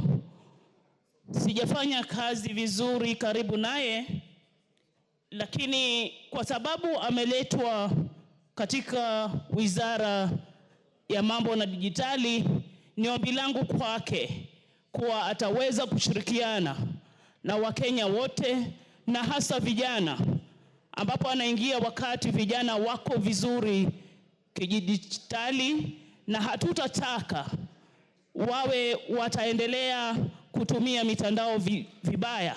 Aone vipi atatafutia kazi za kidijitali vijana wote ambao wanahangaika, wanasumbuka na wanatoa maneno wanaotoa kwa sababu wako tu bure, hawana kazi. Kuna kazi nyingi sana za kidijitali anaweza kuwatafutia na waweze kujikimu. Langu kwa Mheshimiwa Mutahi Kagwe, nilimjua akiwa waziri wa afya. Sasa amepelekwa wizara ya kilimo, pale alipo anisikie naitwa Mheshimiwa Mbeyu wa Kilifi. Tunataka ile mimea ya kule pwani, mkorosho, minazi, tuweze kuregeshewa, japo kilimo kimegatuliwa, aweze kushirikiana na county government ya Kilifi, tuone vipi mimea yetu biashara, mkorosho, maembe na nazi zimeweza kupata faida. Majority Leader, reply now.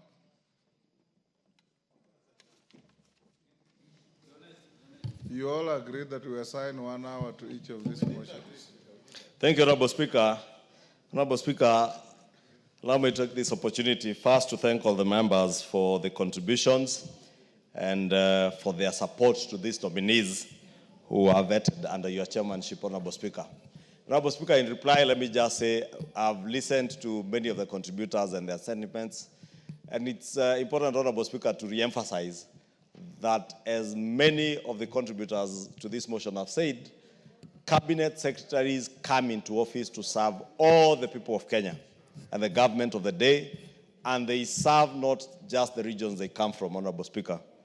Honorable Speaker, it's also important that, as has been said by many people, that even these nominees and even those others who are serving in cabinet today, to recognize that they not only have a collective responsibility in their service to the people of Kenya, but also to carry themselves with the decorum and integrity that behoves of their offices, Honorable Speaker.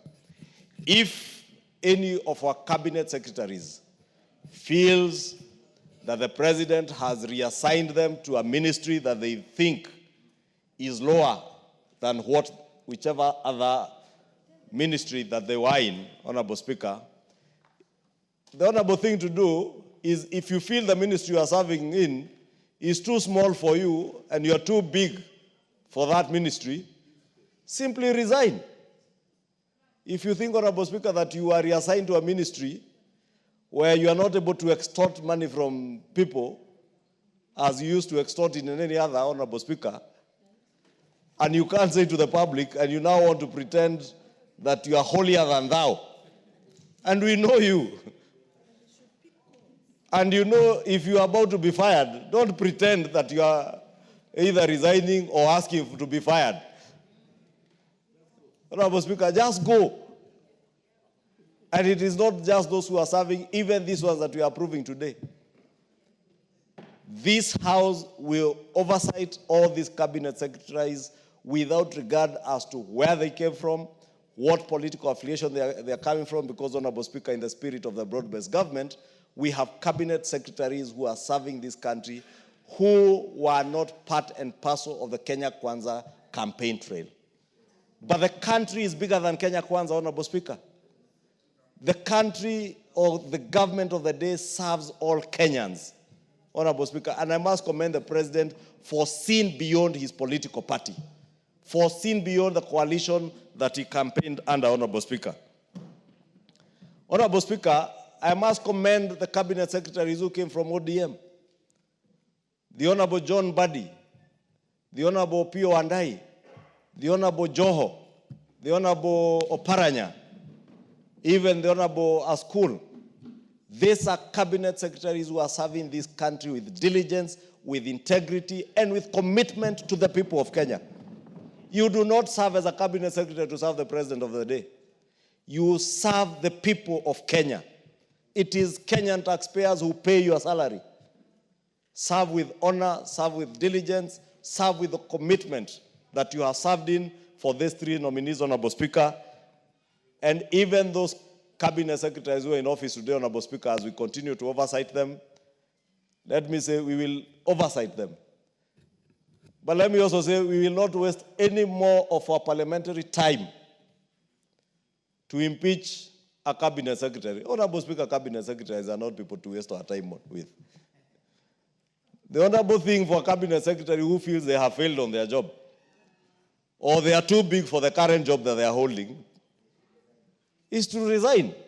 They should not waste our time, or even waste the president's time. But the president has a prerogative to hire, fire, and also reassign. And therefore, when you serve in a ministry, there is no ministry that is more important than the other, or any state department that is more important than the other, if your motivation is service to the people of Kenya. But if your motivation is extortion, if your motivation is deals in government, then you will find that maybe this particular department of state is better than the ministry I'm currently serving in, because probably you are not able to get the kind of deals you are getting in another office, Honorable Speaker. Honorable Speaker, with those many remarks, because I can see we have good numbers, I beg to reply, Honorable Speaker, and ask this House to approve these cabinet secretaries to go forth and serve the people of Kenya. And I want to believe, as they committed to the people of Kenya during their vetting process, they will serve with diligence, they will serve with integrity, they will serve all Kenyans to improve the lot of all Kenyans, improve our economy through the bottom-up economic transformation agenda. And therefore, Honorable Speaker, I support and I beg to reply. Thank you, Honorable Speaker. Thank you, Majority Leader. Sorry to the members who wanted to speak, but because of time, you didn't get space. But listening to all of you, I think the chorus was one. You are all supporting. There was no dissent. So those who spoke, spoke for all of us.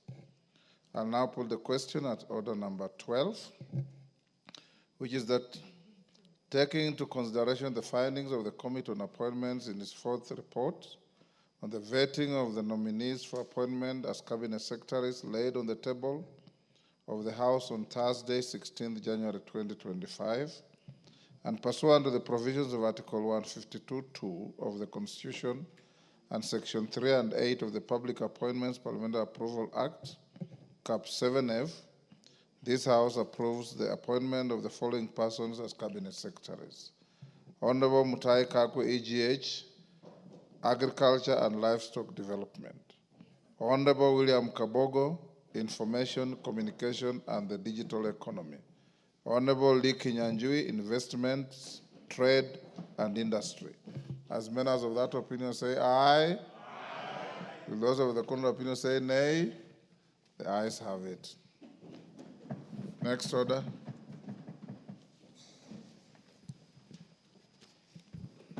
Order number 13, motion, consideration of Senate amendments to the Gambling Control Bill, National Assembly Bill number 70 of 2023. Majority Leader.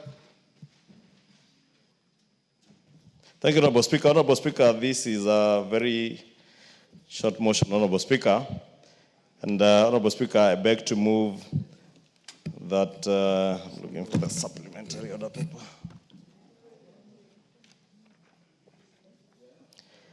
That the House considers that the Senate amendments to the Gambling Control Bill, National Assembly Bill number 70 of 2023 be now considered. Honorable Speaker, this Gambling Control Bill is a bill that this House passed early last year, you remember, together with the Betting Control Bill, and because it had provisions that touched on county governments, it was conveyed to the Senate for consideration, and the Senate did move a number of amendments which have since been considered by the Committee for Sports under the chairmanship of Honorable Wanyama.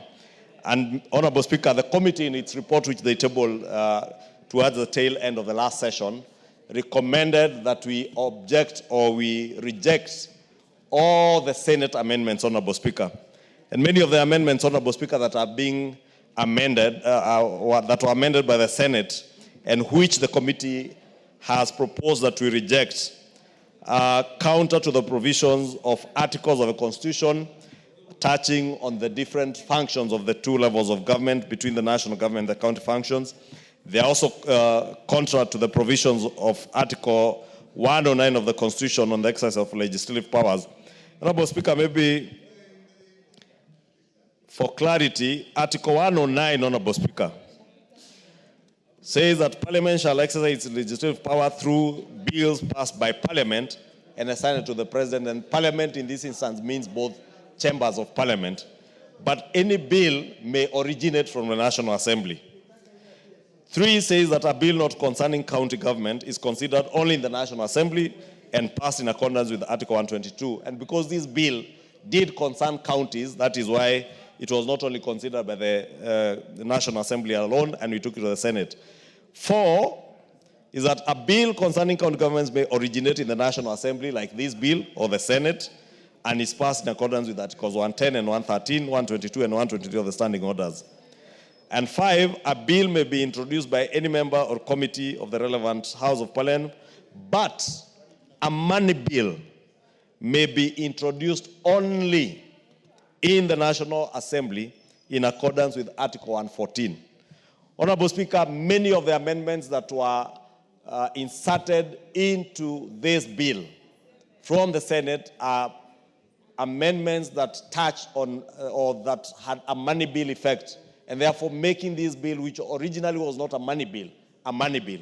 And therefore, there is no way that this House, under Article 109 of the Constitution, would allow the Senate to usurp the powers of the National Assembly in terms of introducing bills that have a money bill effect.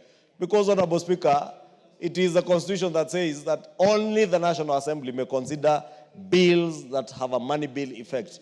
Whether it is the imposition of taxes, levies, or charges to Kenyans or from the Exchequer, Honorable Speaker, that can only be done by the National Assembly.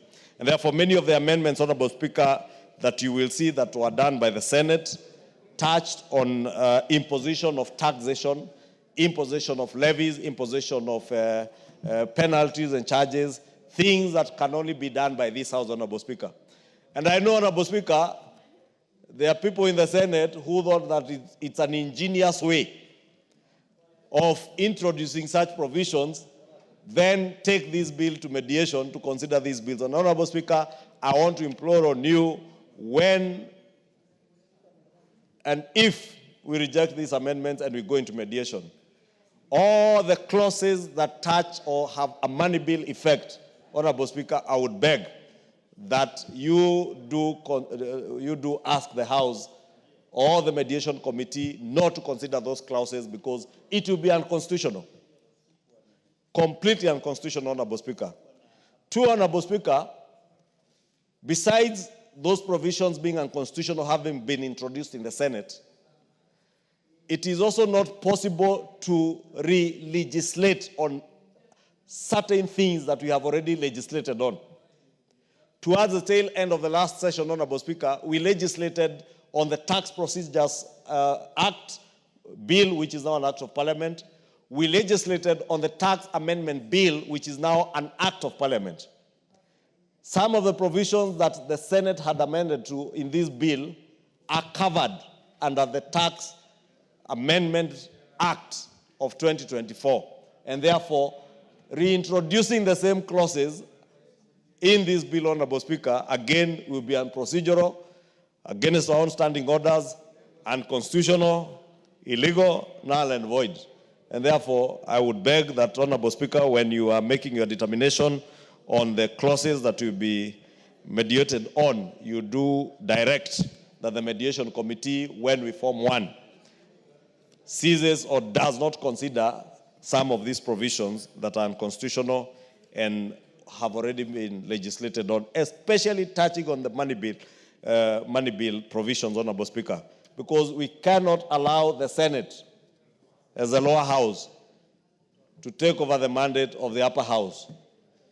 And you know, Honorable Speaker, I have never used those words in my almost 13 years in this house, which house is upper to which one. Because it's not important, Honorable Speaker, but it is important to adhere to the provision of this Constitution. The drafters of this Constitution had reasons as to why they did not give powers to appropriate resources to the Senate. They had reasons why they never gave powers to the Senate to levy taxation or even fees and levies to Kenyans. And they had reason why they said that the Senate represents the counties and the National Assembly represents the people of Kenya. And therefore, it is only those who represent the people of Kenya who can impose taxation on them. The Senate cannot go behind our backs, Honorable Speaker, and begin to impose taxes, then pretend that we can come and mediate on taxation. We cannot mediate on tax matters with the Senate, Honorable Speaker. And that I want to beg the House to agree with the Committee of Sports and reject in totality all the amendments that came from the Senate. And we can then mediate on all the other clauses except those that touch on the money bill, that have a money bill effect. With those, Honorable Speaker, I beg to move, and I want to ask the Honorable Karoli Omondi, who I believe is a member of this committee, to second. Thank you, Honorable Speaker. Thank you very much, Honorable Speaker. Thank you very much, Majority Leader. I have the pleasure in seconding the motion that the Senate amendments to the Gambling Control Bill now be considered. And as the Majority Leader has pointed out, there are several inconsistencies or legal challenges that we identified in relation to the proposed amendments. Some of them naturally offend certain legislations. For example, you'd see the Senate is proposing to amend Clause 7 to the effect that the composition of the board of the proposed authority does not have a representative of the Attorney General. The State Corporations Act, Cap 446, as well as the Mwongozo Code of Governance, actually make such membership mandatory. So we really cannot accede to that proposed amendment. There are also other amendments that conflict with the intentions of the bill. Several of those you will see, like in Clause 10, as well as in Clause 11. And then some of the proposed amendments, apart from conflicting with the Constitution as well as various statutes, as the Majority Leader has pointed out, were matters that were covered by the recently passed tax amendment laws. As a committee, we would like to propose that we go for mediation and that this House rejects all the proposed amendments and we go for mediation, and hopefully we can find a solution to this matter. But we are not persuaded by any of those amendments, and we cannot accede to any of them for various reasons, such as breach of provisions of Article 109 of the Constitution and other laws. With those few remarks, I support. Thank you.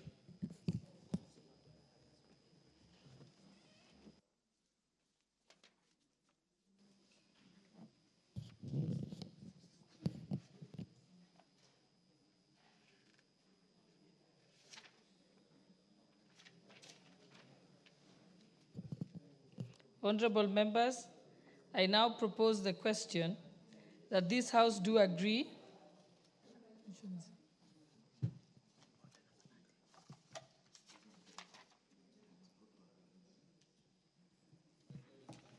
Honorable members, I now propose the question that the Senate amendments to the Gambling Control Bill, National Assembly Bill number 70 of 2023, be now considered.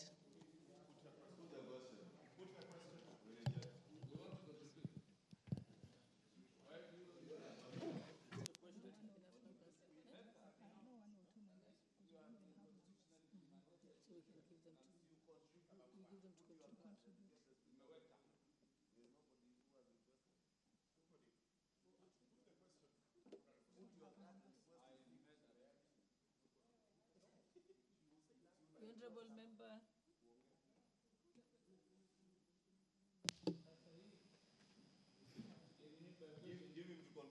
Yes, I'm trying to give him the mic.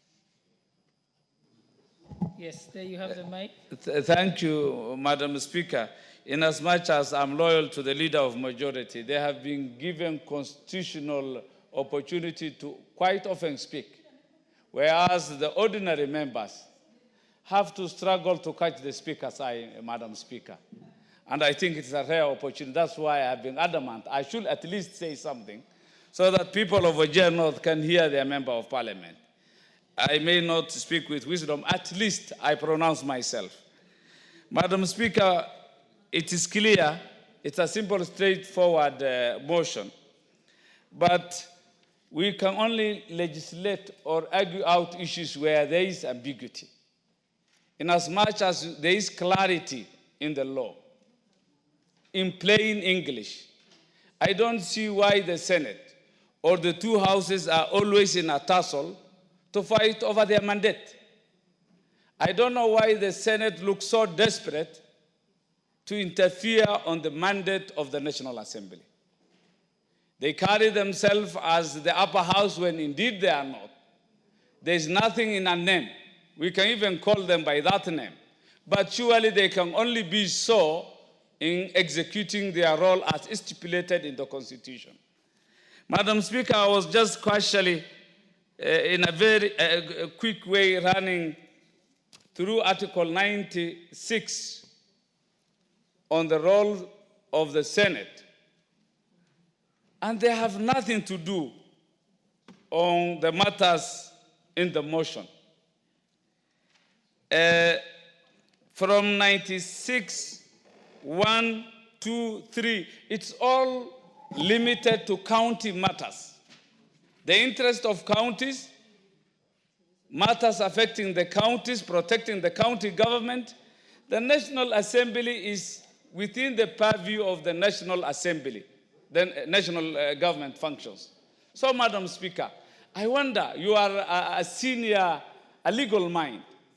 I can't really understand why the Senate, since 2010, we are over, it is how many decades of this Constitution, why they can't come to terms to understand their role, why there should be duplication, why they should have committees on security, committees on every aspect, when indeed their role is so limited in Article 96, 1, 2, 3, and 4 only. So explicit.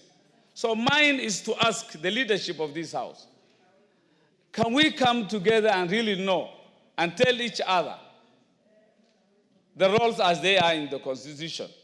So without much ado, I think that is sufficient for me to be heard, Madam Speaker. Mine is to agree with the leader of majority and Honorable Karoli.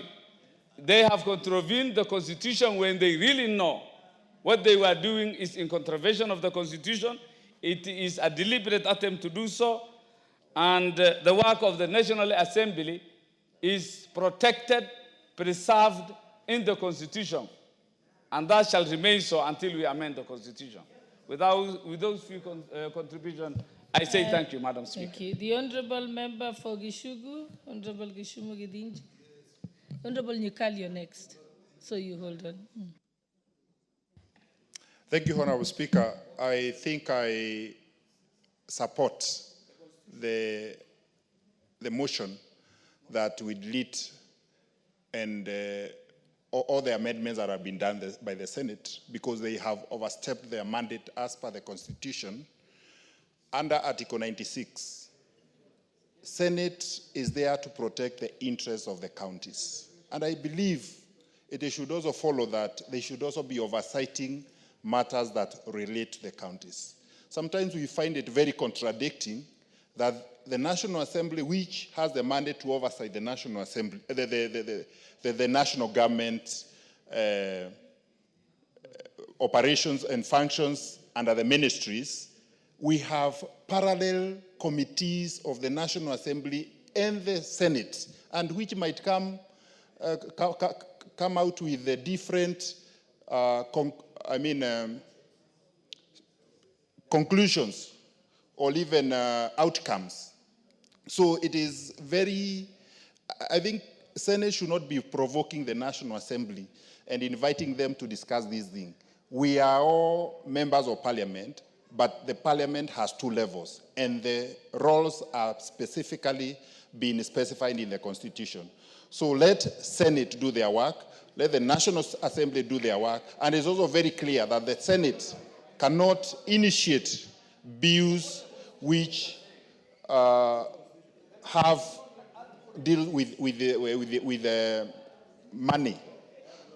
So this is an area that I don't need to belabor, but I think a decision has to be made by this House in conjunction with the Senate so that we can clearly define our mandates and avoid overlapping roles of the Senate and the National Assembly. Thank you, Honorable Speaker, for the opportunity, and I support. Let me give Honorable Nyikal, member for Seme. He was the last one. Thank you, Madam Speaker. I rise to agree with the committee, but I want to raise a very fundamental issue. The committee has stated that some of the amendments that we're rejecting are actually unconstitutional, and they seem to agree with that with references. Madam Speaker, what it raises is the process that goes on in the Senate when they're processing. How can something unconstitutional actually go through with the clerk sitting there, going through and being, how did that happen? I think that is the issue, that if we find that they're unconstitutional, that should be addressed, maybe at a higher level. To me, that is a bigger concern than even the fact that there's no agreement. Thank you, Madam Speaker. Honorable members.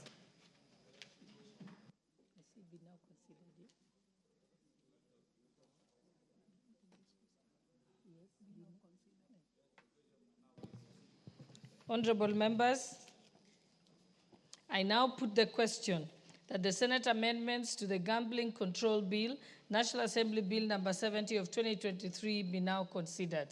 Will as many as of that opinion say aye? Aye. Will as many as of the contrary opinion say nay? Nay. The ayes have it.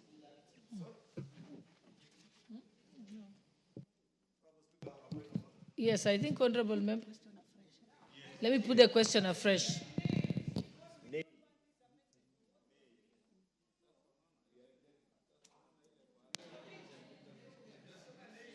Honorable members, are you now well briefed? Do you want me to put the question again?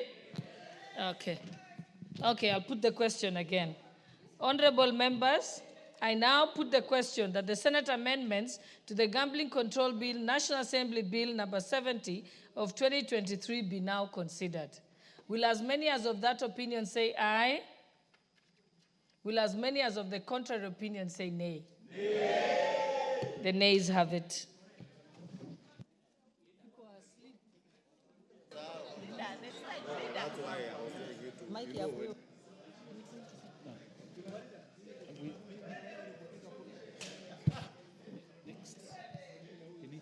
She needs to say.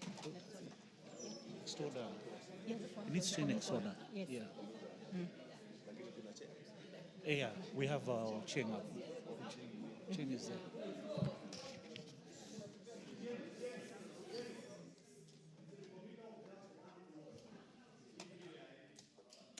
He needs to hold.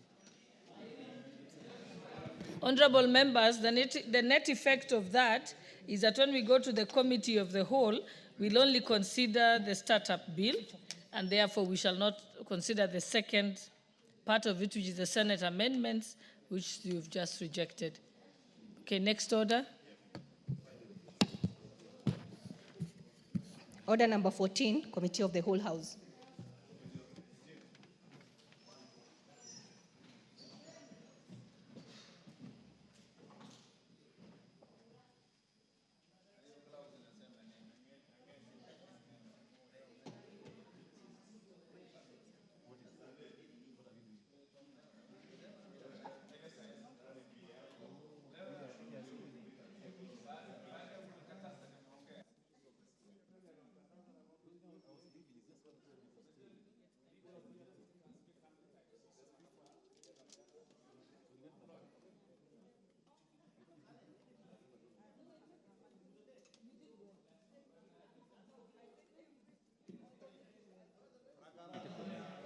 What's going on? What am I supposed to do?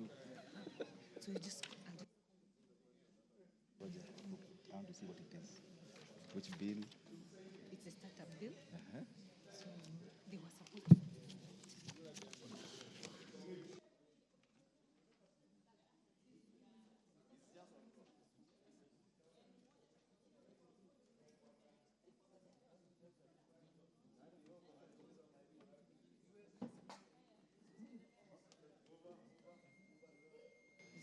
Honorable members, this will take a minute or so.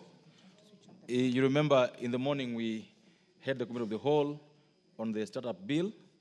Members, we did so well on this in the morning. So we were just recommitting a single clause, and that is clause number 9, which in the morning was negatived when it was supposed to be positived. Oh, members, don't have Fatuma. You can't sit down. I'm sorry. So I hope that you've heard the explanation I've made, that in the morning we negatived a clause which was recommitted, and this is clause 9 of the startup bill. Go ahead. Clause 9.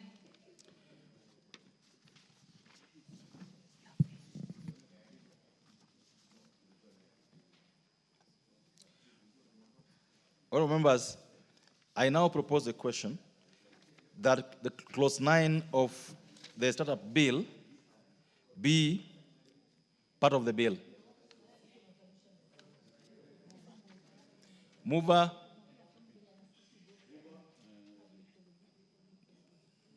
The member for Waldai. Thank you, Chair. Honorable Chair, I propose that clause 9 be amended as it appears in the order paper, and the justification is that this amendment seeks to accommodate new provisions on incubation, and they are already provided under Part 4 of the Act. Thank you. Honourable members, I propose the question, therefore, that clause 9 of the startup bill be amended as proposed by the chair of the committee. Members, I put the question that clause 9 be amended as proposed, and that means clause 9 be amended through deletion. Will as many of the opinion say aye?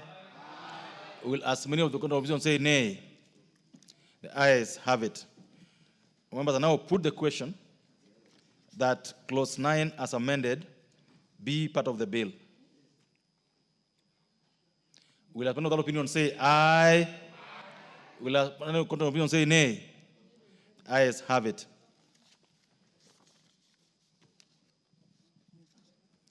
Mover. Thank you, Honorable Chairperson.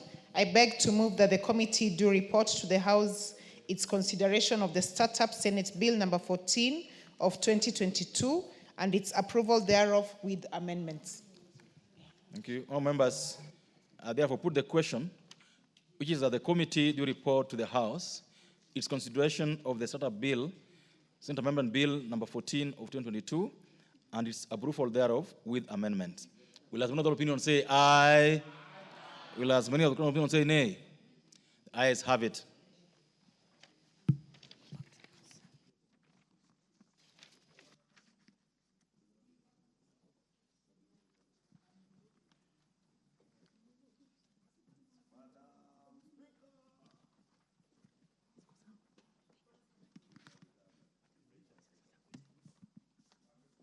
Honorable members, Madam Speaker.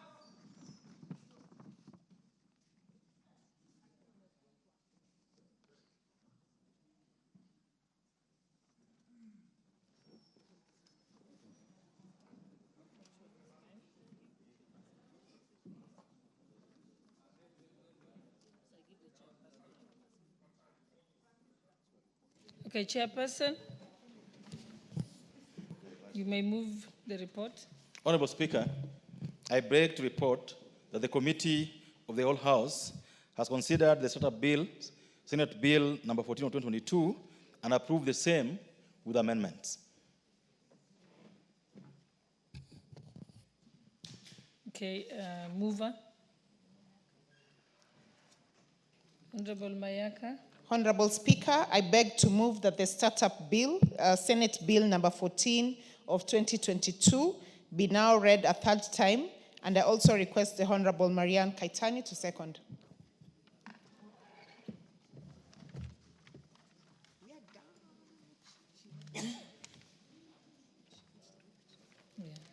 I think this is a very good bill. I second. If you can just take that again. Yeah, Honorable, where you say I beg to move that the House do agree.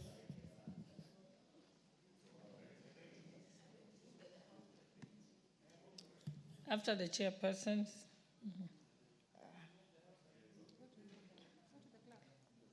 Yeah, you beg to move that the House do agree with the committee in the said report.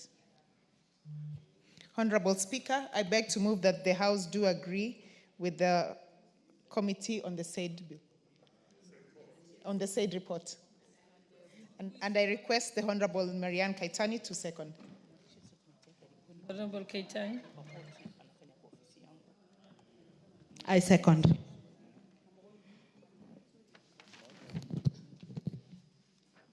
Honorable members, I propose the question that the House do agree with the committee in the said report. Honorable members.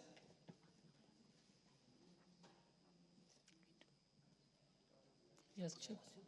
We can put the question. I think we have numbers, yes.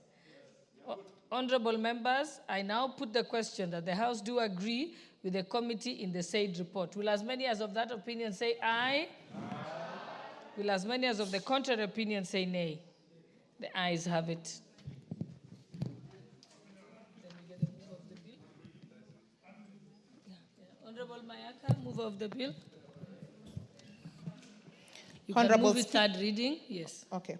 Honorable Speaker, I beg to move that the Startup Senate Bill number 14 of 2022 be now read a third time, and I also request the Honorable Alice Nganga to second. Honorable Speaker, I second.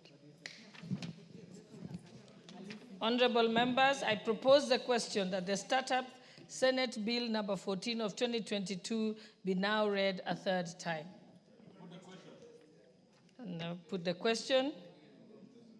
Honorable members, I therefore put the question, which is that the Startup Senate Bill number 14 of 2022 be now read a third time. Will as many as of that opinion say aye? Aye. Will as many as of the contrary opinion say nay? The ayes have it. A bill for an act of parliament to provide a framework to support growth and sustainable technological development and transfer, innovative entrepreneurial culture, to create an environment for innovation, to attract talent and capital from Kenya, to recognize and to support startups, incubators, accelerators, and for connected purposes. Okay, honorable members, and the time now being 6:15 p.m., this House stands adjourned until Tuesday, 11th February 2025 at 2:30 p.m.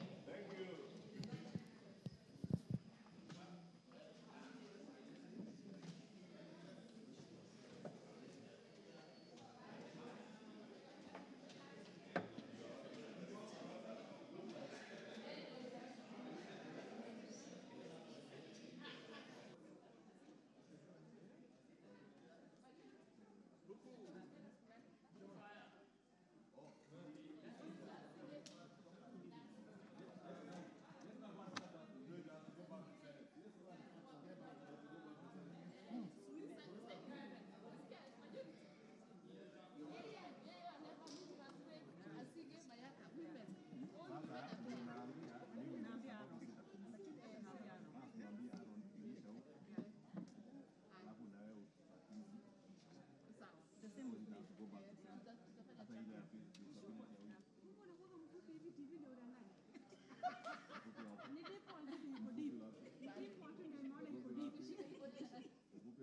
get